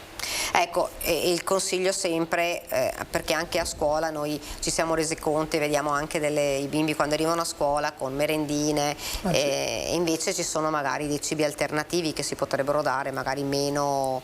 Ma anche lì dipende, io sono della generazione del buon di Motta, si può dire, no? Certo. Quindi non è che però all'epoca fossimo grassi, all'epoca si giocava 10 ore in patronato e si arrivava a casa sudati, i genitori sapevano più o meno dove eravamo, ma eravamo lì, ovviamente questa cosa non si può più riprodurre al giorno d'oggi. No, certo. Allora la cosa da non fare è avere iperabbondanza dentro in cucina di queste cose. Poi ovvio che non si può negare tutto, perché non c'è niente di sbagliato in assoluto, può essere sbagliato l'eccesso, da questo punto di vista sì, bisogna evitare gli eccessi, i premi inutili. Ecco, e quello insomma le famiglie sono un po' abituati Ecco, quando si entra invece in questi vortici poi del mangiare tanto o del non mangiare nulla, io parlo anche e soprattutto per le ragazze giovani, insomma, ecco, proprio piccole di solito non mangiare, però insomma nelle ragazzine invece questo. Che consiglio lei potrebbe dare alle famiglie? Perché poi si entra in un vortice dove veramente è difficile uscire. Guardi, noi vediamo delle situazioni veramente tremende, qualche volta i genitori diventano schiavi del problema perché vorrebbero quasi quasi negarlo, no? È difficile accettare l'idea che tuo figlio abbia un disturbo d'ansia così importante da modificare il suo aspetto. E quindi si tende a ridurre il problema, a trovare la scusa. Ok, io invece dico, in questo momento è bene portarlo subito dal medico di famiglia, il quale indirizzerà il ragazzo o la famiglia verso uno specialista. La base di tutto è una psicoterapia ben fatta. Ci sono molti privati che lavorano bene, noi vediamo i casi difficili.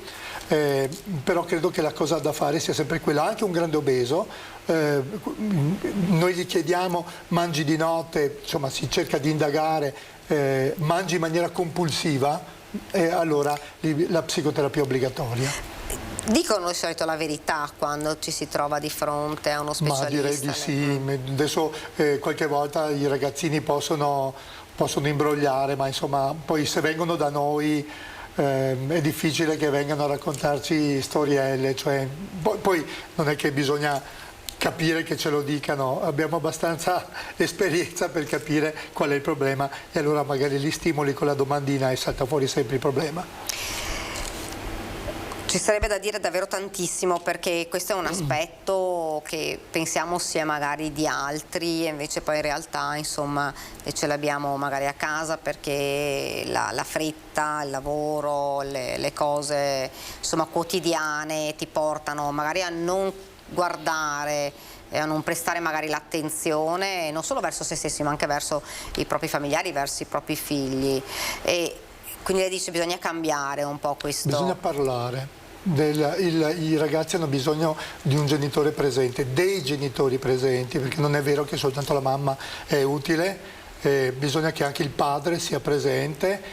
Io ovviamente per età sono forse tradizionalista, in cui c'è il padre che io penso questo, che i ragazzi devono capire sempre che cosa è giusto e che cosa non è giusto fin da piccoli, che non vanno coccolati in assoluto, cioè vanno molto coccolati, però ci sono dei doveri che devono fare, o è bianco o è nero, poi ci penseranno loro a fare i grigi, l'abbiamo fatto tutti, abbiamo fatto tutti i nostri errori, però devono sapere che in quel momento stanno facendo una stupidaggine. Ed il consiglio è quello di comunque recarsi dai medici prima che poi si entri in una...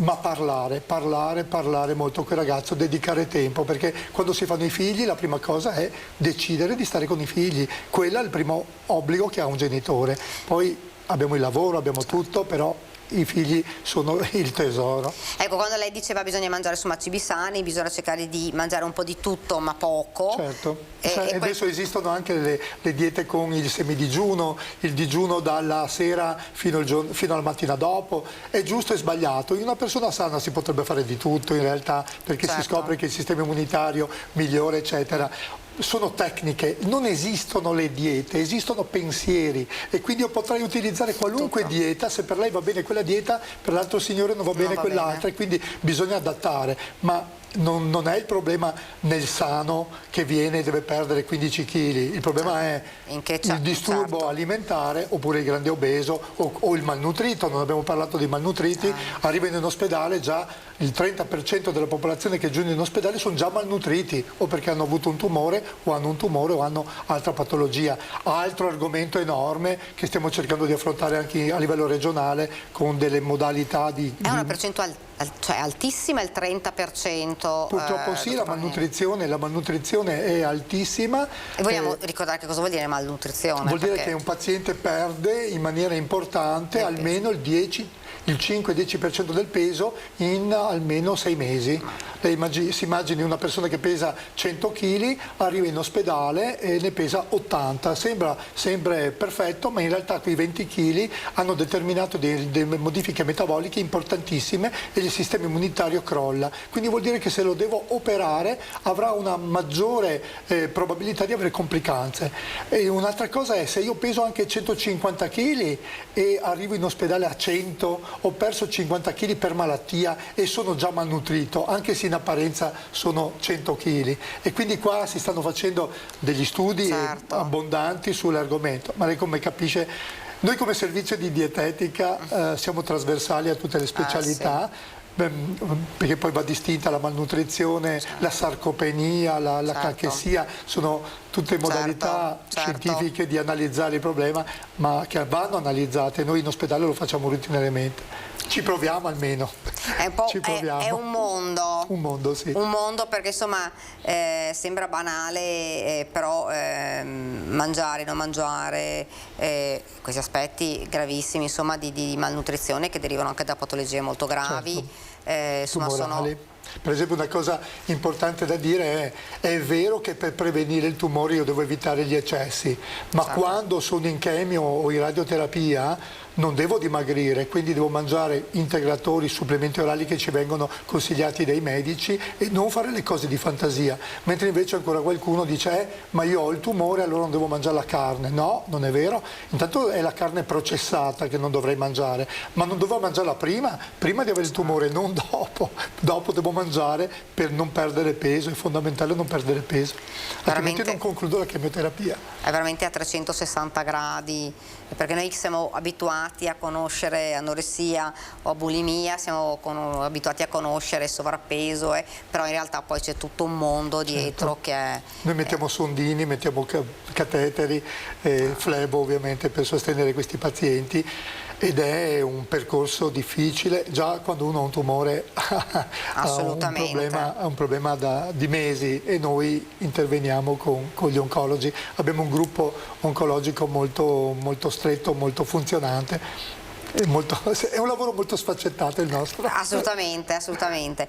Io la ringrazio davvero, la ringrazio per essere stato con noi, perché ci sarebbe davvero da dire molto di più, e spero che insomma il dottor Pacagnella possa venire qua magari anche un'altra volta, perché poi dopo queste puntate arrivano poi 1000 domande da parte delle persone, della gente che magari chiede altre 1000 cose, quindi magari ci farebbe piacere averlo qua anche un'altra volta. A disposizione. Io la ringrazio. Intanto quindi noi continuiamo, e avevamo parlato di cronaca, avevamo parlato di prima della pubblicità. La tengo qua un altro secondo, intanto la saluto, faccio salutare insomma i telespettatori. Abbiamo parlato della situazione finanziaria anche dei comuni, ci spostiamo a Vicenza, che è sempre più grave, ne abbiamo parlato davvero tanto in questa edizione, ed è ripartita una richiesta economica senza precedenti rivolta allo Stato. Sentiamola. La cifra è da far tremare i polsi. L'ANCI, l'Associazione dei Comuni d'Italia, e quindi anche dei sindaci, quelli che come sempre sono in prima linea, come nel caso del caro bollette, chiede allo Stato, per aiutare i comuni in difficoltà, 1 miliardo di euro. Molti comuni, se non ci sarà un intervento diretto entro fine anno, avranno difficoltà a chiudere i bilanci e quasi l'impossibilità di costruire quelli del 2023. L'abbinamento tra una richiesta di autonomia e la sostenibilità dei comuni la vediamo assolutamente incatenata. In agenda per il 22 ottobre a Schio c'è un convegno sulla sostenibilità dei comuni nei prossimi anni, fino al 2028, un tempo cortissimo parlando di comuni. Un convegno senza politici, ma con amministratori, tecnici, addetti ai lavori, per capire come si può sopravvivere senza che le casse pubbliche arrivino al fallimento. Operazioni di mitigazione dei costi energetici sono già partite in primavera, con accantonamenti di risorse, utilizzo di avanzi, fondi che dovevano essere usati per le manutenzioni e invece dirottati sulle bollette. Che però si dimostrano vani, perché gli aumenti da giugno a luglio del 30% fanno sballare completamente i conti ulteriormente. Credo che altre azioni di contenimento cominciano a verificarsi, stiamo cercando di coordinare nella chiusura completa dell'illuminazione pubblica, unico modo per garantire il contenimento dei costi. Il rischio è veramente non chiudere i bilanci e chiudere in passivo. Una data, quella del convegno, non scelta a caso, a 5 anni esatti dal referendum celebrato il 22 ottobre del 2017, 5 anni senza risposte sull'autonomia. E 5 anni di grandi attese, inevase. Bene, ora guardiamo insieme le previsioni del tempo, poi qualche istante di pubblicità e torniamo di nuovo in studio.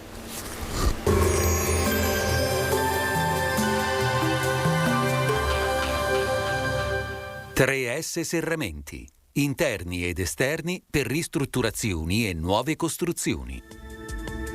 Benvenuti al Meteo. Alta pressione sempre ben presente sull'Italia, bel tempo e clima molto mite sul nostro territorio. Vediamo il dettaglio di giovedì 6 ottobre. Sul Veneto avremo un ampio soleggiamento, non sono previste precipitazioni. La stabilità atmosferica favorirà il ristagno di un po' di umidità a quote medio-basse, in particolare su pianura e sulle valli sarà possibile qualche locale nebbia.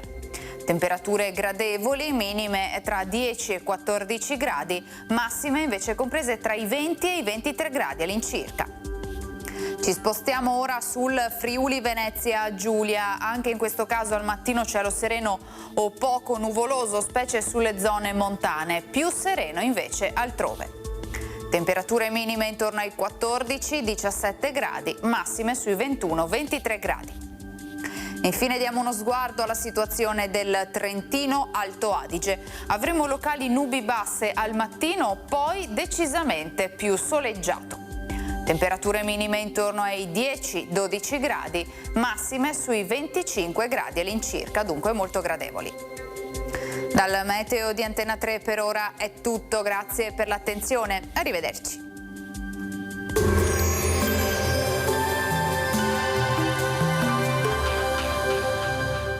3S Serramenti. Interni ed esterni per ristrutturazioni e nuove costruzioni.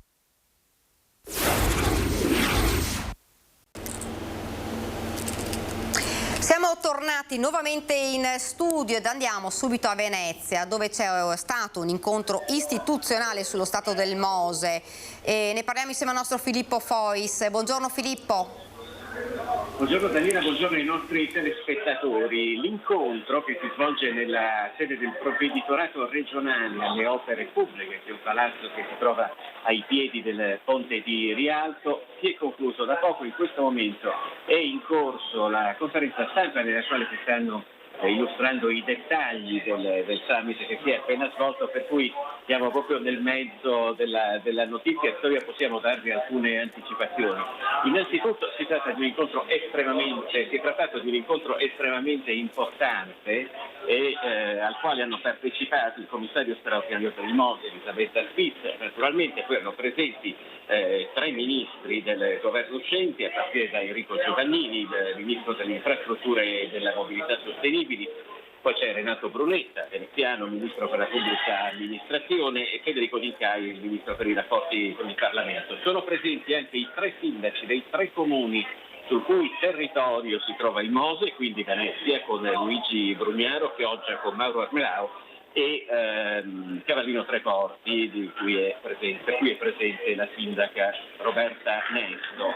Nell'incontro sostanzialmente si è annunciato che il Mose, siamo a buon punto, sono stati trovati i finanziamenti, mancavano quasi 700 milioni, per cui l'opera potrà essere completata. È un'opera che funziona, che sta già funzionando, come poi voi ben ricorderete, è stata sollevata parecchie volte per difendere Venezia dall'acquata. Per chi non lo ricordasse, il Mose, quel sistema di dighe mobili che si trova alle 3 bocche di porto della laguna di Venezia, dighe mobili che si sollevano quando la marea supera un certo livello per difendere tutta la città dall'acqua alta.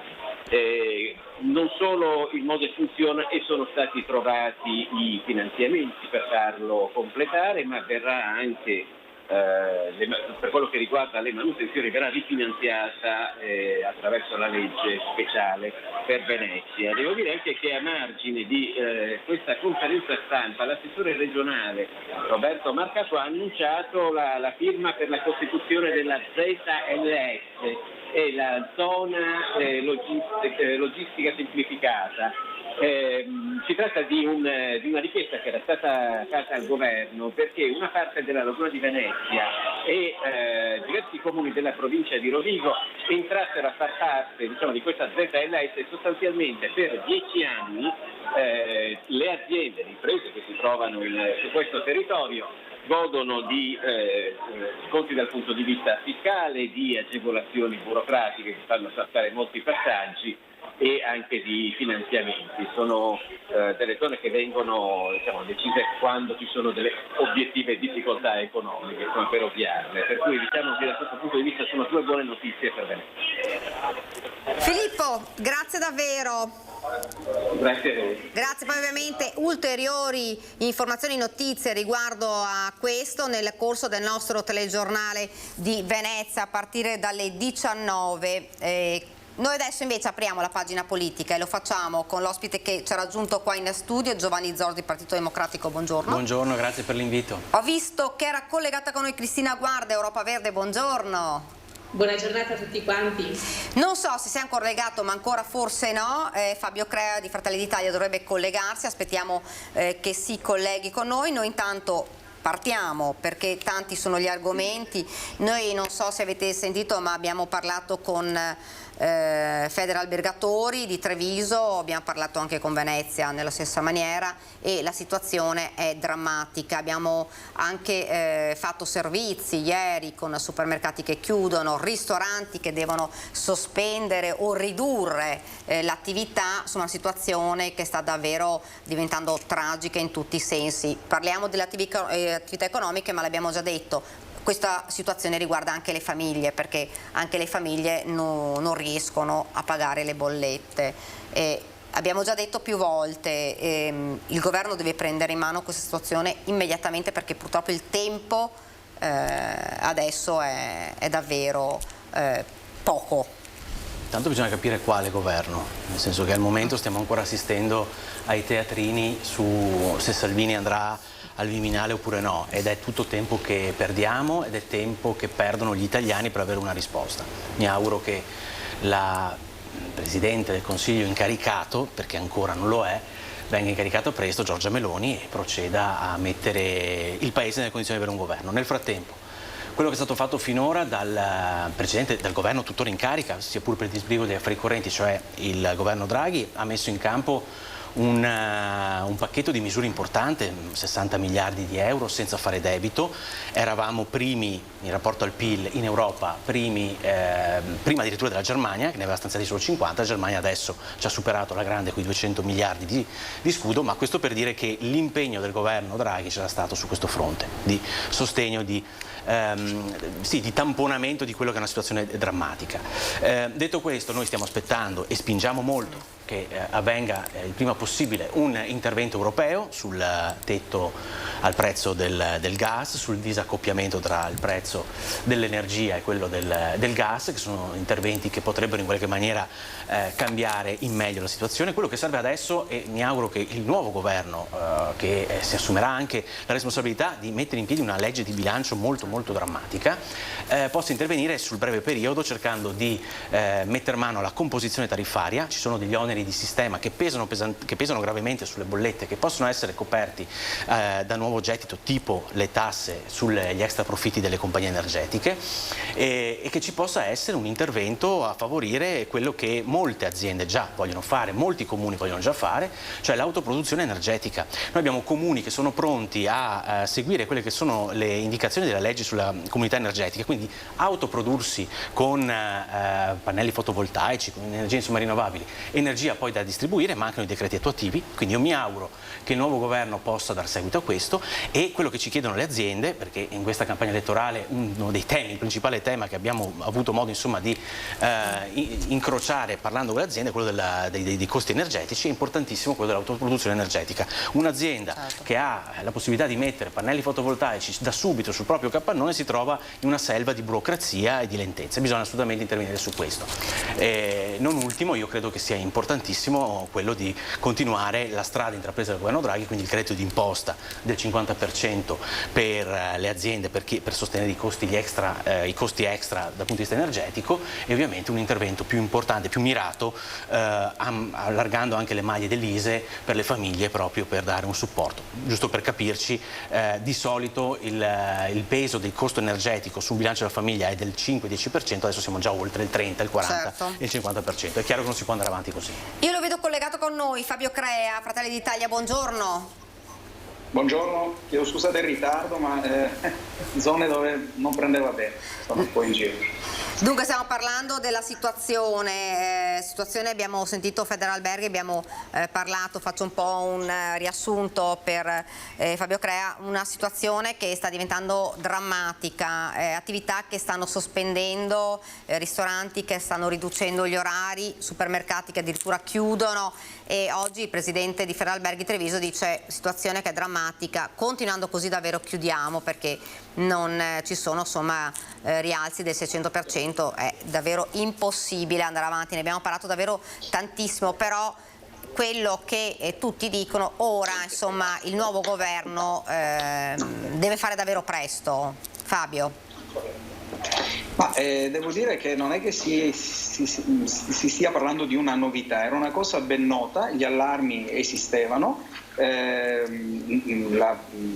Fratelli d'Italia dall'opposizione l'aveva evidenziato, oggi certamente siamo in una situazione di assoluta emergenza, il ritardo certamente non è dovuto a chi ha sempre evidenziato che bisognava prendere delle iniziative assolutamente importanti per quanto riguarda il gas, per quanto riguarda altre fonti energetiche che ovviamente hanno chiaramente dei tempi per quanto riguarda, diciamo così, la messa a terra diverse rispetto a quello che innanzitutto era alcune manovre che dovevano essere fatte sul prezzo del gas, che adesso l'Europa, con il solito ritardo, il solito poco tempismo sta cercando di portare a casa, e quindi Giorgia Meloni ha una bella gatta da pelare, sicuramente sarà in grado di affrontare questo momento. La situazione emergenziale c'era già prima, adesso siamo giunti, ce l'abbiamo fuori dalla porta di casa. Si parlava prima, ho preso solo l'ultima parte di quanto stava dicendo Zorzi sulle fonti energetiche, forse anche sulle comunità energetiche e sull'eccessiva burocratizzazione. Condivido la necessità dell'individuazione di strade alternative, condivido l'esistenza di una burocratizzazione eccessiva, non soltanto in questo campo, e mi domando perché chi era al governo fino a ieri, l'altro ieri anzi, formalmente per chi c'è ancora, non ha pensato che ci dovesse essere una sburocratizzazione. Vediamo se è bloccato, vediamo. Ecco, scusa, se puoi riprendere dall'ultimo discorso, quando hai detto del governo, insomma, che è ancora in carica, che non ha pensato a la sburocratizzazione in questo campo, così come in tanti altri, era ed è certamente uno degli elementi fondamentali per la nostra ripresa anche di natura economica, ma anche questa non è una circostanza che conosciamo da oggi, che chiediamo a Giorgia Meloni di risolvere. Certamente lo dovrà risolvere quando si ha una responsabilità di governo, tutto ciò che deriva dal passato si ha la responsabilità di risolvere. Però voglio dire, ci sono dei partiti come quello di cui è degnamente rappresentante, in senso positivo ovviamente, Giovanni Zorzi, che forse in questi anni avrebbero potuto optare per una sburocratizzazione appunto nei vari campi, compreso quello energetico. Chiedo scusa se c'è rumore esterno. No, ma sentiamo bene. Prima di rispondere, Zorzi, vorrei sentire invece l'opinione di Cristina Guarda.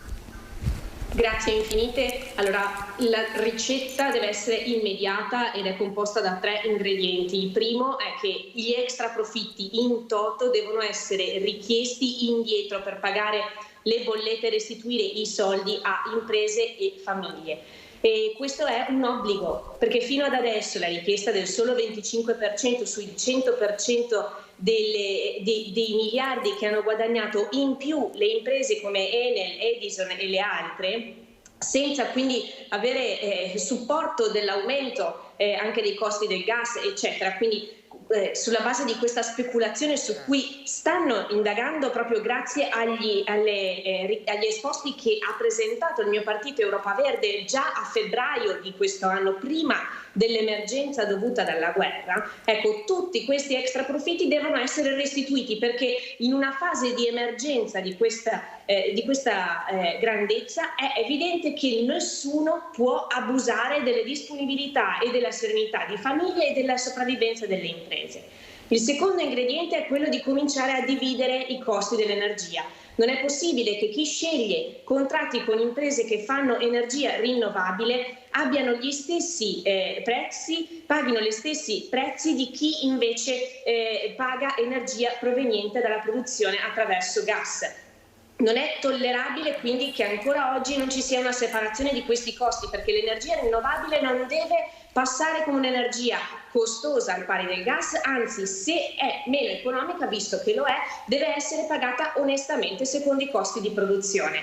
Il terzo passaggio, lo diceva prima il rappresentante del Partito Democratico, sono le comunità energetiche. Però attenzione, facciamo a meno di dare proclami e cominciamo a dare le regole corrette e giuste, perché è da tempo, uno, che anche i partiti che hanno governato in questi ultimi anni dovevano aggiornare la normativa e l'hanno fatto in ritardo, 2, mancano i decreti attuativi e nel frattempo non riusciamo ad avere una normativa che sia realmente accessibile come all'estero. Cioè, per esempio, comunque le comunità energetiche faranno pagare delle bollette altissime, soltanto a fine anno consentiranno di ricevere, come dire, una suddivisione del premio che la comunità energetica riceverà per ogni kilowatt e megawatt ora con autoprodotto e autoconsumato. Quindi non risolverà nel breve periodo l'emergenza, deve essere la strategia ovviamente del futuro, ma nel frattempo dovrebbe essere anche rivista la norma in modo tale da consentire le comunità energetiche di poter realmente risparmiare, non soltanto condividere virtualmente l'energia, perché le bollette le continueranno a pagare.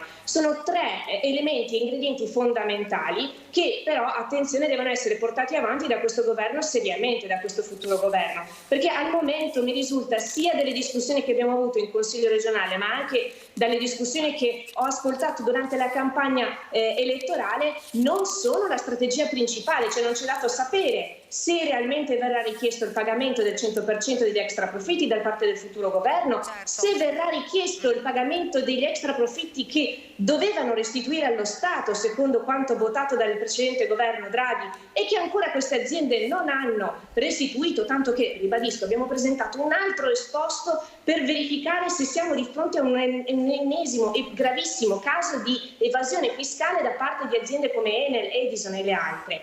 Per questo motivo ritengo che debba esserci grande chiarezza e non si possa semplicemente parlare dell'urgenza di questo momento senza esigere le responsabilità e l'azione responsabile delle aziende che fino ad oggi ci hanno costretto a pagare bollette così.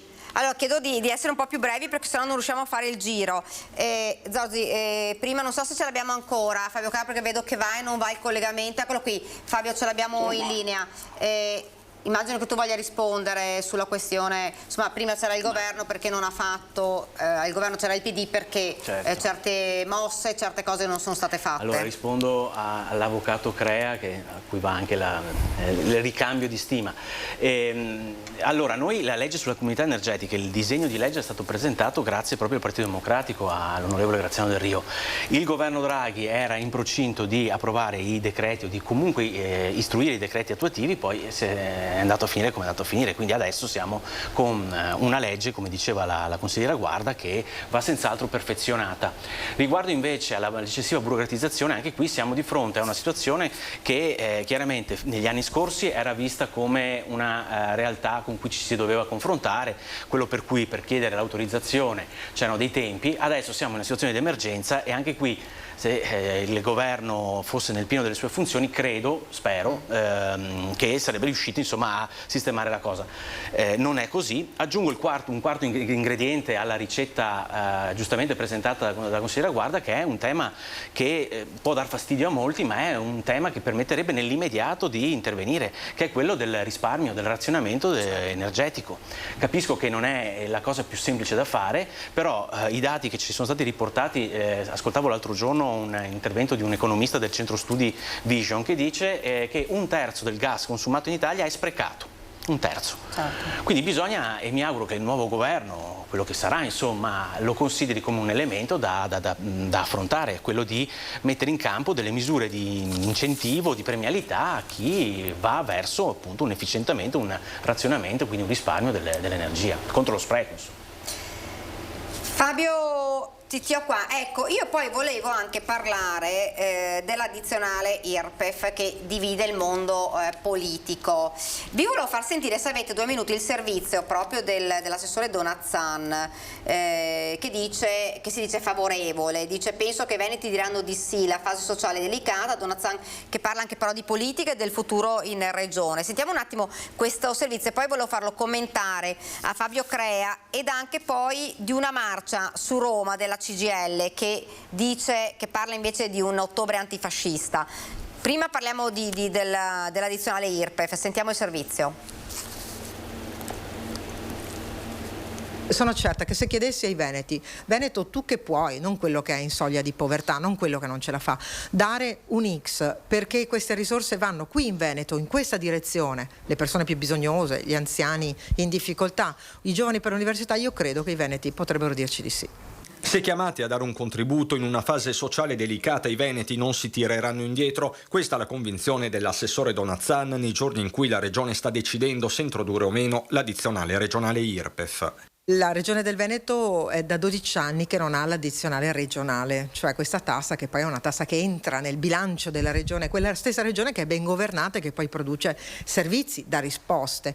Mentre le categorie economiche già interpellate in merito hanno detto prevalentemente sì, altre voci sembrano andare in direzione contraria. Non è sfuggito a nessuno un post del leghista Massimo Bitonci che sui social, senza fare riferimenti specifici, ha tuonato: durante una stagnazione economica le tasse si tagliano, non si aumentano. Anche l'ultimo sondaggio di Ring tra i telespettatori di Antenna 3 ha mostrato una forte contrarietà alla misura, più di 8 partecipanti su 10. Insomma, il tema divide in un momento già di per sé complicatissimo, soprattutto tra alleati di centrodestra, con la stessa Premier in pectore Meloni impegnata nel delineare il nuovo esecutivo e dare il giusto spazio a tecnici e politici rappresentativi delle tre anime della maggioranza. Una coalizione si tiene insieme sempre con equilibrio, che non ci deve essere una forzatura, chi è più grosso piglia tutto, e questo prova sempre gestito così. Una coalizione è un patto che deve portare a stare insieme, e stare insieme vuol dire non essere ricattati, non porre ricatti, ma dare le giuste condizioni. E a proposito di equilibri politici, in tanti già guardano alle prossime regionali con la stessa Donazzan che gioca a carte scoperte. Abbiamo al governo la prima presidente donna, vogliamo che accada così anche in Veneto? Senta, ognuno ha un sogno, questo è il mio di sogno, ma non può essere solo il mio personale. È chiaro che tra le cose che in politica accadono sono anche mettere a frutto le proprie competenze. Tanta carne al fuoco. Fabio Crea, intanto partiamo dall'addizionale IRPEF. Ma dunque, per quanto riguarda l'addizionale IRPEF, devo dire che... Mi sentite? Sì, ti sentiamo bene. Bene. Per quanto riguarda l'addizionale, i piani sono diversi. Allora, c'è un primo piano che riguarda quello che è un sentiment comune, e cioè quello secondo cui in un certo senso l'aveva scritto anche Bitonci in quel post, per cui in un momento di grave crisi economica introdurre una nuova tassa ha un sapore leggermente acre, tanto per usare un eufemismo. Poi andando però a valutare quelli che sono gli aspetti concreti, quelli su cui pare che si stia orientando l'assessore al bilancio regionale, pare perché devo dire che qualche giorno fa, quando venne fuori la notizia, il capogruppo di Fratelli d'Italia Speranzon ha dichiarato che il partito alleato, cioè Fratelli d'Italia, nulla sapeva di questo tipo di valutazione. Ma al netto di questo, secondo queste prime stime fatte dall'assessore Calzavara, pare che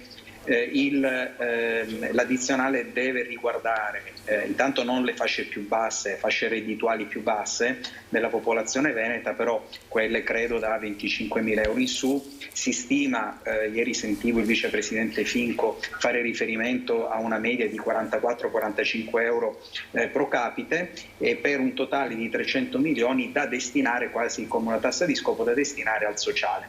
Messi in questi termini, credo che in una situazione emergenziale come quella che stiamo vivendo, se soprattutto viene destinato al sociale, non vedo nulla di scandaloso nell'introduzione di un'addizionale IRPEF o la reintroduzione dell'addizionale IRPEF per determinate fasce di reddito.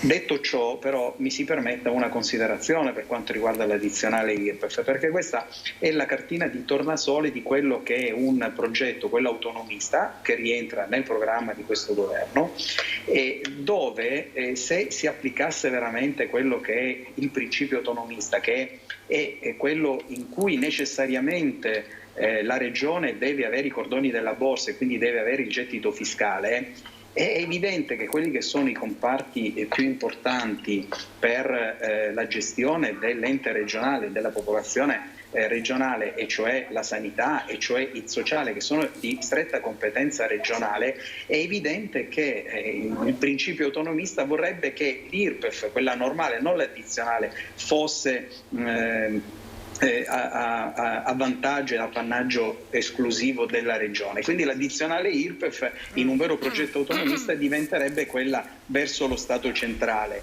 e in questo modo si risolverebbero e si razionalizzerebbero molte di quelle che sono le competenze e i servizi che sono totalmente ed esclusivamente a carico della regione.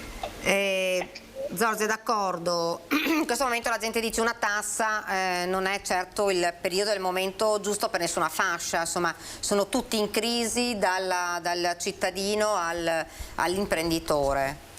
Ma intanto dobbiamo vedere esattamente in cosa consiste questo provvedimento, perché al momento mi sembra di aver intuito che l'assessore Calzavara abbia di fatto presentato questo progetto a alcuni portatori di interesse, associazioni di categoria eccetera, e quindi di fatto non è ancora entrato, poi mi darà conferma probabilmente la consigliera Guarda, non è ancora entrato nell'agenda dei lavori istituzionali del Consiglio regionale, quindi al momento stiamo ragionando di quello che sentiamo.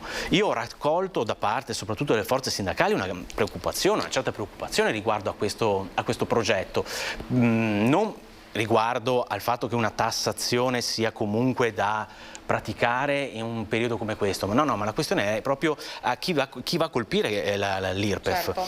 L'IRPEF, non l'addizionale, l'IRPEF certo. È una tassa che vede l'80% contribuenti, lavoratori, dipendenti e pensionati sotto i 35.000 euro di reddito annuo, che sono tra l'altro gli stessi soggetti che appartengono a quelle fasce sociali che adesso si trovano ad affrontare un'emergenza spaventosa per la tenuta dei propri bilanci. E quindi questa tassa serve veramente a supportare, diciamo, questa situazione di emergenza? Se sì, quando è che sarà messa in piedi? Perché anche qui si parlava di un'operatività rinviata al 2024. Quando in realtà io mi auguro per il 2024 che qualcosa si sia comunque già messo sul tavolo per tamponare questa situazione. Quindi ci sono tanti dubbi, tante perplessità. Non ultima è il fatto che comunque, ripeto, sempre la consigliera Guarda penso che sia d'accordo con me su questo, come gruppi di opposizione abbiamo sempre messo un po' sul chi va là l'opinione pubblica riguardo a eventuali manovre della giunta regionale certo. sul fronte fiscale, perché ricordiamoci che in Veneto pesa in maniera abbastanza preoccupante in prospettiva i costi della superstrada pedemontana veneta. Certo. Lì abbiamo un canone annuo da dare al consorzio, al concessionario di 150 e passa milioni di euro, siamo già deve ancora essere completata e intanto comunque la riduzione dei pedaggi, quindi i mancati ricavi è evidente, siamo sull'ordine del 13%, da qualche parte bisognerà pure coprire questo canone annuo, quindi o si interviene con una tassazione o riducendo i servizi. Ecco, non vorrei che tutta questa manovra fosse in realtà una manovra indirizzata a coprire certi errori fatti da Galan e da Zaia in questi anni. Prima di andare in pubblicità, Cristina Guarda, che cosa pensa?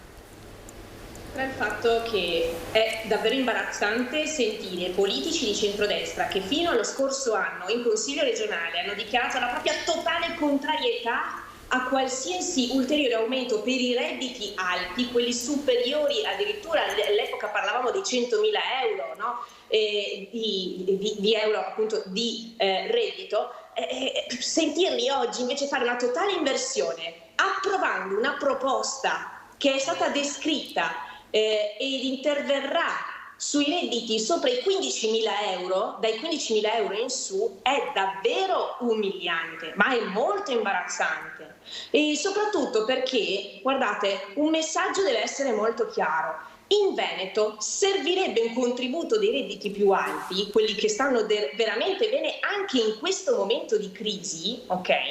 Semplicemente perché a prescindere dalla crisi energetica, a prescindere dall'inflazione, in Veneto i servizi vengono sovraccaricati sulle spalle dei cittadini. Pensate alle case di riposo, pensate agli asili nido, 600 euro al mese per le famiglie, gente normale con un reddito normale. Pensiamo anche ai costi della sanità, che ci sobbarchiamo noi perché le liste d'attesa, anzi non ci viene neanche preso l'appuntamento e dato un appuntamento in lista d'attesa, ma ci viene rimandato a data da destinarsi, di richiamare, eccetera. Di fronte a questo è imbarazzante sentire questo. Noi continueremo a proporre che venga applicata l'IRPEF, un aumento di IRPEF soltanto sui redditi più alti, sull'ultimo scaglione, e di farlo per il bene della popolazione che deve fino ad oggi sobbarcarsi costi in più. E soprattutto ricordiamocelo, lo ricordo anche a chi interviene oggi, l'IRPEF, così come altre tasse regionali eccetera, non può essere una tassa con uno scopo ben preciso, cioè non può essere destinata automaticamente al sociale. Ed è per questo che a me preoccupa tanto, mi aggrego alla preoccupazione di come verranno spesi i soldi, perché di fronte alle promesse rispetto alle Olimpiadi, alla difficoltà di dover pagare i costi delle Olimpiadi invernali di Cortina presentate dal Presidente, di fronte alle difficoltà e alle dichiarazioni per cui sarebbe un dovere morale per i veneti utilizzare la pedemontana veneta per salvare la sua poltrona dalle sue scelte sbagliate degli scorsi anni, non vorrei che questo aumento venisse, come si diceva prima, utilizzato per altri scopi. Dobbiamo intervenire per i costi sociali e per aiutare le famiglie, e per piacere siamo coerenti poi quando votiamo gli atti all'interno delle istituzioni, Consiglio regionale per primo. Ecco, Cristina, a che punto è la proposta fatta? Al momento non l'abbiamo, non è contenuta nel bilancio che ci è stato inviato dalla Giunta, ma al momento deve ancora essere presentato ufficialmente il bilancio in Consiglio regionale, nelle commissioni, se ne parlerà dalle prossime settimane. Ci fermiamo, qualche istante di pubblicità, poi torniamo di nuovo in studio.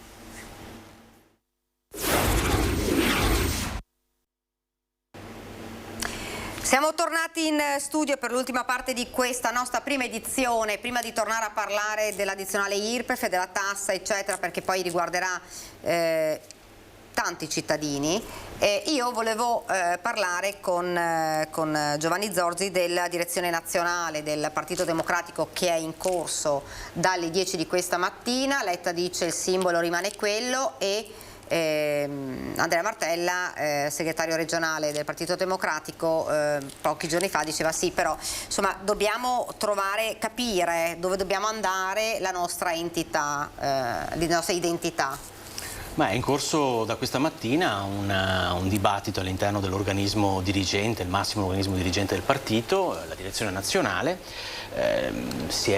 Letta ha presentato la sua relazione, ha annunciato, l'aveva già anticipata con la lettera inviata agli iscritti, con la conferenza stampa il giorno seguente la sconfitta. Praticamente lui si fa da parte, nel senso che avvia un percorso congressuale, lui non si ricandiderà segretario, e credo che sia comunque un gesto da riconoscergli, doveroso, visto anche il risultato del 25 settembre, cosa che invece in altri partiti questo non sta succedendo, quindi da questo punto di vista insomma rivendichiamo anche una certa diversità con orgoglio. Detto questo, adesso ci auguriamo che il congresso che sta per partire sia un congresso che veramente rigeneri questo partito.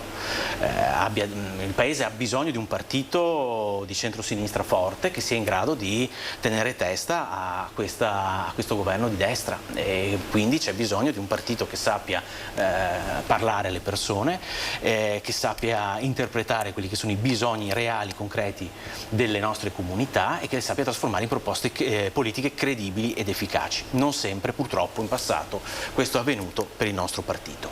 Io sono convinto anche che un ruolo centrale ce l'avrà il partito qui in Veneto, anche nelle nostre province. Se noi vogliamo ambire a governare l'Italia, noi dobbiamo partire a governare i territori che sono la forza produttiva di questo Paese. La Lega ha fatto così, quindi noi dobbiamo assolutamente cercare di costruire una proposta, un progetto politico per il nostro partito che sia in grado di avere, di riconoscere, di riscontrare il consenso in queste zone qua, altrimenti parliamo a vuoto. Io non torno ovviamente sul risultato delle elezioni, perché insomma certo che sono stati fatti probabilmente degli errori che poi il Partito Democratico ha pagato, e ha pagato in maniera insomma importante. Beh, l'errore principale probabilmente è stato quello di non essere riusciti a perseguire una politica delle alleanze in coerenza con quello che purtroppo erano le regole imposte dalla legge elettorale. Oggi abbiamo un governo, una maggioranza in Parlamento che esprimerà il governo di Giorgia Meloni, che ha il 44% nel Paese. Mettendoci insieme saremo riusciti a ottenere la maggioranza. Al momento, oggi, i partiti che compongono il campo alternativo alla destra sono maggioranza nel Paese. Dopodiché è chiaro che le alchimie non si possono studiare a tavolino, perché è ovvio che se noi ci fossimo alleati con i 5 Stelle, probabilmente i 5 Stelle non avrebbero ottenuto tutto quel consenso, che comunque è metà di quello che hanno conseguito 4 anni fa.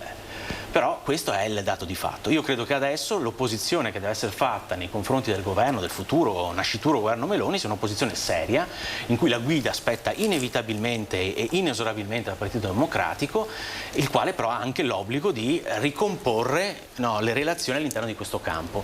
Io trovo ad esempio stucchevole l'idea che si parla oggi del congresso del Partito Democratico, che sia un congresso che venga fatto sulle alleanze. Stai più con Conte o stai più con Renzi o Calenda? Sbagliatissimo secondo me pensare a questo. Io credo che invece un partito che vuole proporsi a essere leader, diciamo, del fronte alternativo alla destra da Meloni, deve essere un partito che deve riuscire a mettere in evidenza gli elementi che ci uniscono piuttosto che quelli che ci dividono, e quindi questo deve essere il compito. Secondo me la possibilità di coniugare merito e bisogno, che è quello che deve fare una sinistra moderna, le condizioni ci sono tutte, e credo che il nostro partito, se rigenerato anche nella modalità di funzionamento, nel rispetto di quelle che sono di quello che è l'impegno dei territori e anche di quello che sono appunto le figure apicali, io credo che possa ripresentarsi, insomma, agli elettori con maggiore slancio. Insomma, stiamo parlando di un partito che nel 2014 comunque ottenne un risultato elettoralmente superiore a quello che ha ottenuto Giorgia Meloni, quindi siamo un partito che si è dimostrato già una volta in grado di andare oltre i propri confini con una proposta nuova, riformista. Io credo che insomma la strada da fare non sarà semplice, ma le condizioni per riuscire a fare, soprattutto sulla scorta di quello che è stato fatto in campagna elettorale, e mi permetto di dire soprattutto facendo tesoro di quello che abbiamo noi raccolto, io sono stato candidato nel territorio, quello che abbiamo raccolto parlando con i cittadini, parlando con le persone, con gli artigiani eccetera, questo deve essere messo a sistema e a valore per costruire una proposta che sia finalmente una proposta in sintonia con quelle che sono i bisogni e le reali esigenze del Paese. Torniamo invece a parlare, Cristina Guarda, non so se ce l'abbiamo ancora, sì, eccoci qua. Insomma, e poi io vorrei farti rispondere proprio da Fabio Caia, che si è scollegato per un attimo, quindi dovremo riaverlo fra poco, perché insomma tu hai detto questa novità, insomma, di sentire i partiti di centrodestra che adesso sono d'accordo su una cosa per cui invece prima avevano combattuto per il no. È peggiorativa. Ecco, e il problema sarà, ne parlavamo anche con il presidente di Federalberghi di Treviso, la situazione è difficile, drammatica, di certo una tassa a fasce, comunque alla seconda fascia è una problematica che rischia di creare una tensione sociale ancora più importante in un momento in cui la gente sta pensando di chiudere le attività.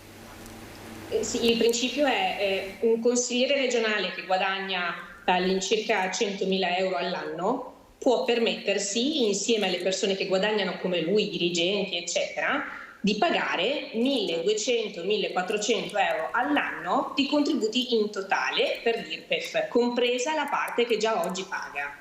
Quindi io ritengo che questo principio di solidarietà sociale, su cui si basa anche la ricostituzione del nostro Stato, quello in cui sono cresciuti le nostre famiglie, i nostri nonni, eccetera, questo principio di solidarietà ci deve essere e non può riguardare le persone che fanno difficoltà, e sono quelle che più di tutte oggi sono sulla soglia del rischio povertà. Non parlo soltanto di chi ha redditi pari per esempio a 15.000 euro, che sono davvero redditi bassissimi, su cui ribadisco la manovra che al momento sembra essere proposta dalla giunta Zaia va anche ad influire, chiedendo un contributo anche a loro, e questo è sbagliatissimo, ma in più aggiunge anche carico per esempio alle famiglie con un reddito assolutamente medio, che sono le prime a essere sottoposte a costi in più. Ribadisco, il costo asilo nido, il costo delle spese sanitarie, il costo delle residenze per disabili o delle residenze per anziani.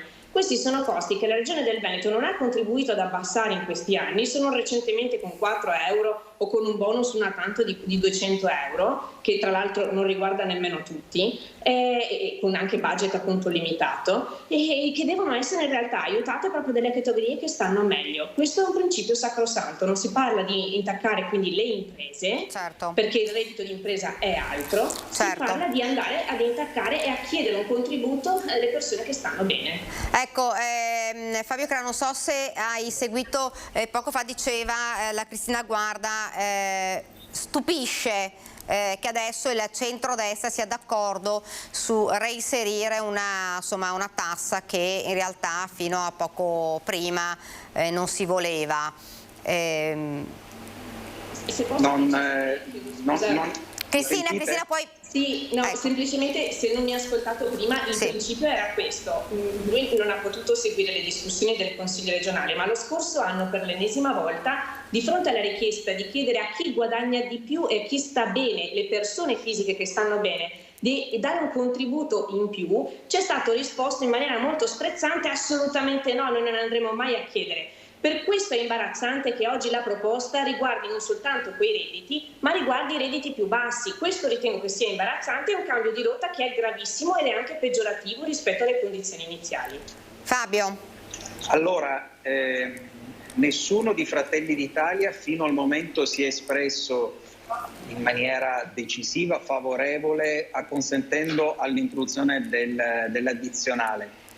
Lo avevo detto all'inizio del mio intervento. Qualche giorno fa, quando sui giornali si era manifestata questa ipotesi, il capogruppo di Fratelli d'Italia, Raffaele Speranzon, ha dichiarato: non sapevamo nulla, bisognerà vedere sostanzialmente i tempi, eccetera, eccetera. Quindi questo è un aspetto. Fratelli d'Italia, né a livello nazionale, ma peraltro l'addizionale è ovviamente una tassa regionale e quindi tantomeno in regione si è espressa in qualche modo. Quello che però fa la differenza rispetto a quanto dichiarato l'anno scorso, rispetto a quello che appunto la consigliera evidenziava, è che oggi il momento storico ed economico è diverso. Oggi l'ipotesi, ripeto ipotesi perché io né tantomeno Fratelli d'Italia conosce in maniera precisa quella che è l'eventuale proposta dell'assessore al bilancio. Ma se viene confermato quello che il vicepresidente Finco diceva ieri, cioè che è una sostanziale tassa di scopo da destinare al sociale, non trovo nulla di scandaloso, di contraddittorio che il centrodestra converga su questa misura. Perché?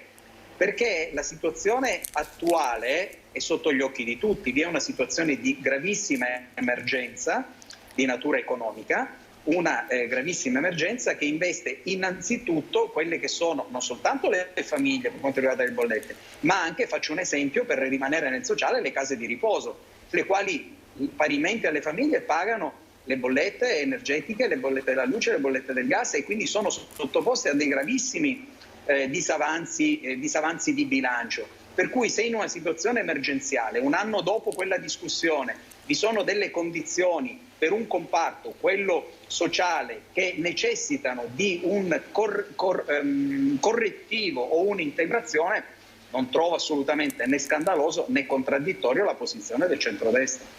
Allora, proprio velocemente, perché poi volevo trattare un altro argomento e manca pochissimo. Se va nel sociale, dice Fabio, potrebbe non... No, è da verificare, come diceva la consigliera Guarda, se l'IRPEF può essere in qualche maniera vincolato a un utilizzo di scopo di quelli che sono appunto di questo gettito. Dopodiché io ripeto quello che ho detto, cioè stiamo parlando di una tassa che, se i tempi sono quelli che hanno stati annunciati o comunque su cui si sta ragionando anche con con le parti sociali, è una tassa che entrerà, che avrà piena operatività nel 2024, quindi di cosa stiamo parlando? L'emergenza è oggi, ora, in questi minuti, quindi per questo vedrei meglio altri interventi della Regione, se proprio ci deve essere, come giusto che sia, un intervento della Regione a sostegno delle famiglie e delle aziende del nostro territorio che si trovano ad affrontare questa emergenza, insomma. Io vorrei invece trattare un altro argomento. 100 anni dalla marcia su Roma, le forze sociali e progressiste del Trevigiano lanciano l'ottobre antifascista, guardando anche al quadro internazionale e nazionale. Lo vediamo e dopo un commento velocissimo. Gli anticorpi senz'altro ci sono, ogni tanto va fatto un richiamino e le nostre iniziative sono proprio per fare quel famoso richiamino, quella terza, quarta dose di cui si parla per quanto riguarda il rinfrancare la democrazia nel nostro paese. Ribadire i valori della democrazia in un momento storico difficile senza mai dare per scontati libertà e diritti. Questo è lo spirito dell'ottobre antifascista che nel Trevigiano si articolerà in una serie di iniziative, spettacoli teatrali, incontri sull'attualità, lezioni di storia da Mogliano a Vittorio Veneto, e questo a 100 anni dalla marcia su Roma. Tante le sigle aderenti su tutti i lampi, ma anche la Camera del Lavoro. Volevamo riproporre al centro alcune questioni che sono attuali purtroppo dopo 100 anni, ovvero sia il valore della pace, il valore della solidarietà, il valore della libertà e anche il valore dell'antifascismo, ovviamente. Valori dai quali non si può tornare indietro. Quanto al rischio fascismo nel nuovo governo Meloni, evocato più volte dalle forze progressiste in campagna elettorale, Visentin è chiaro. No, mi auguro di no, e noi ci attrezziamo perché non ci sia né adesso e neanche con altri, ovviamente.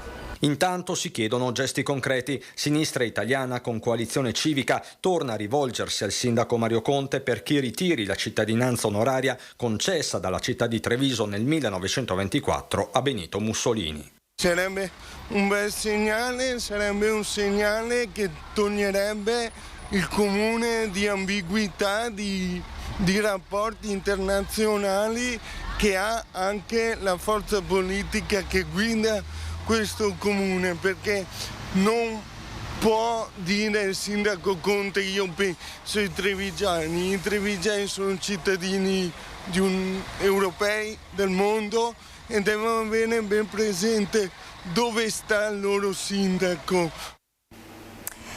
Fabio Pacrea, inizierei da te, siamo proprio alla fine, quindi magari brevissimi, cosa pensi di questo ottobre antifascista? No, non ti sentiamo Fabio. Adesso meglio, ecco, ti forse. sentiamo adesso, sì. Lo sottoscriverei in pieno, chiederei a Visentin e alle altre forze di sinistra magari di estendere questa bella marcia su Roma, oltre che all'antifascismo, all'antitotalitarismo, in cui ci inserirei anche tutti quei regimi totalitari del secolo precedente che parimenti al fascismo hanno manifestato la loro, propensione alla violenza, alla dittatura, parimenti al fascismo. Quindi sottoscrivo la prima parte, offro, spero non in maniera provocatoria, quella che è una marcia su Roma, estendendola a tutti i totalitarismi. Ci metterei anche il comunismo come parola, cioè anticomunismo. La vedo difficile, visto che alcuni rappresentanti di questa manifestazione, alcuni promotori, hanno ancora la falce e il martello nel loro simbolo. Però devo dire che non è solo il fascismo ad aver segnato il secolo precedente, ma ricordiamo anche le migliaia di morti che altre dittature hanno fatto. Altre dittature che oggigiorno non sono sparite, da quello che mi pare di vedere. Zorzi. Noi abbiamo aderito a questa iniziativa come Partito Democratico Provinciale, abbiamo assieme a ANPI, CGIL e tutte le forze politiche del centro-sinistra trevigiano abbiamo collaborato per costruire il programma di iniziative, quindi siamo assolutamente contenti che queste iniziative possano avere luogo. L'occasione è semplicemente dico semplicemente per così dire, il centenario, l'anniversario, i 100 anni della Marcia su Roma, un evento che ha segnato drammaticamente la storia del nostro paese, e siccome credo molto ancora nelle parole di Antonio Gramsci, la storia è maestra di vita ma non ha scolari, credo che sia veramente importante invece far presente e ricordare e insegnare anche alle nuove generazioni quello che è stato il fascismo. Il tema non è la contrapposizione oggi tra comunismo e fascismo, perché è fuori da qualsiasi logica temporale. Il tema è fascismo contro democrazia. Il fascismo è l'alternativa, è antagonista e contrapposta alla democrazia. Quindi far crescere una forte sensibilità democratica vuol dire far crescere una forte sensibilità antifascista, vuol dire veramente, come diceva Visentin, rafforzare i nostri anticorpi. La nostra Costituzione ce li ha tutti, ma credo che nel Paese, dal punto di vista culturale, sia importante. È antidemocratico, Zorzi. un'informazione che do: ogni dittatura e ogni totalitarismo è antidemocratico. Quindi non è una contrapposizione fascismo a comunismo, fanno parte di una stessa storia antidemocratica, per cui siete voi quelli che hanno il problema di ripulirsi dal proprio passato. No, beh, io non ho di questi problemi, nel senso che il mio passato è più pulito che mai, anche perché appartengo a un partito che ha sempre combattuto derive di questo tipo e quindi dal mio punto di vista si deve andare avanti con questa proposta. Ripeto, è importante comunque, al netto di quelle che possono essere le polemiche strumentali o meno, ricordare quello che è successo 100 anni fa. È un passaggio. Quindi vanno bene gli altri totalitarismi, non c'è la necessità di una presa di coscienza e di una presa di posizione politica sugli altri totalitarismi. Io penso che i totalitarismi attuali si richiamano assolutamente a quello che è l'impostazione fascista. Putin, io non lo considero mica un erede del comunismo. Infatti il Politburo è uno degli organi fascisti. Il fascismo è negazione della democrazia, questo lo abbiamo visto purtroppo a nostre spese in Italia. Invece il comunismo il comunismo non mi pare che esista. Dov'è che esiste? Siamo molto lontani. Dove esiste il comunismo oggi?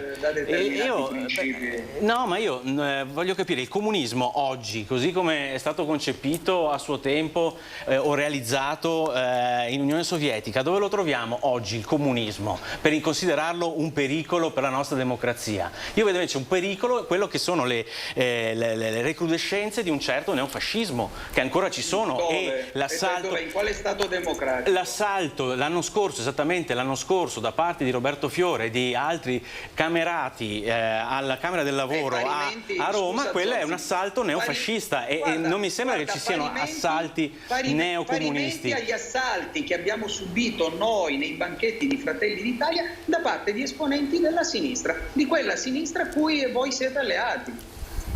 Guarda, non c'è nessuna differenza tra assalti della destra e assalti della sinistra. Ti faccio rispondere perché siamo arrivati alla fine, ti faccio rispondere veloce perché purtroppo devo salutare. Io rimango dell'avviso che il tema oggi è riuscire a far crescere una sensibilità antifascista in questo paese. La nostra Costituzione è una Costituzione antifascista, è una Costituzione a cui hanno contribuito anche quelli che considera i cattivissimi comunisti. Il Partito Comunista è stato un pilastro della democrazia in Italia e se oggi abbiamo determinati diritti per le donne, per le fasce sociali più deboli, ma in generale viviamo in un sistema democratico, lo dobbiamo anche al Partito Comunista. Mi sembra di non dire cose assolutamente blasfeme da questo punto di vista. Siamo arrivati al termine, ci sarebbe anche ancora molto da dire su questo ovviamente, spero insomma di poterlo riprendere anche una prossima puntata proprio anche con Zorzi e Fabio Crea. Io ringrazio Cristina Guarda che è stata con noi, grazie davvero, grazie a Fabio Crea che si è collegato, grazie anche a Giovanni Zorzi per essere stato con noi. A me non rimane che salutarvi, ringraziare anche i registi Alessandro Granziera e Mattia Pizzaia. Grazie e arrivederci.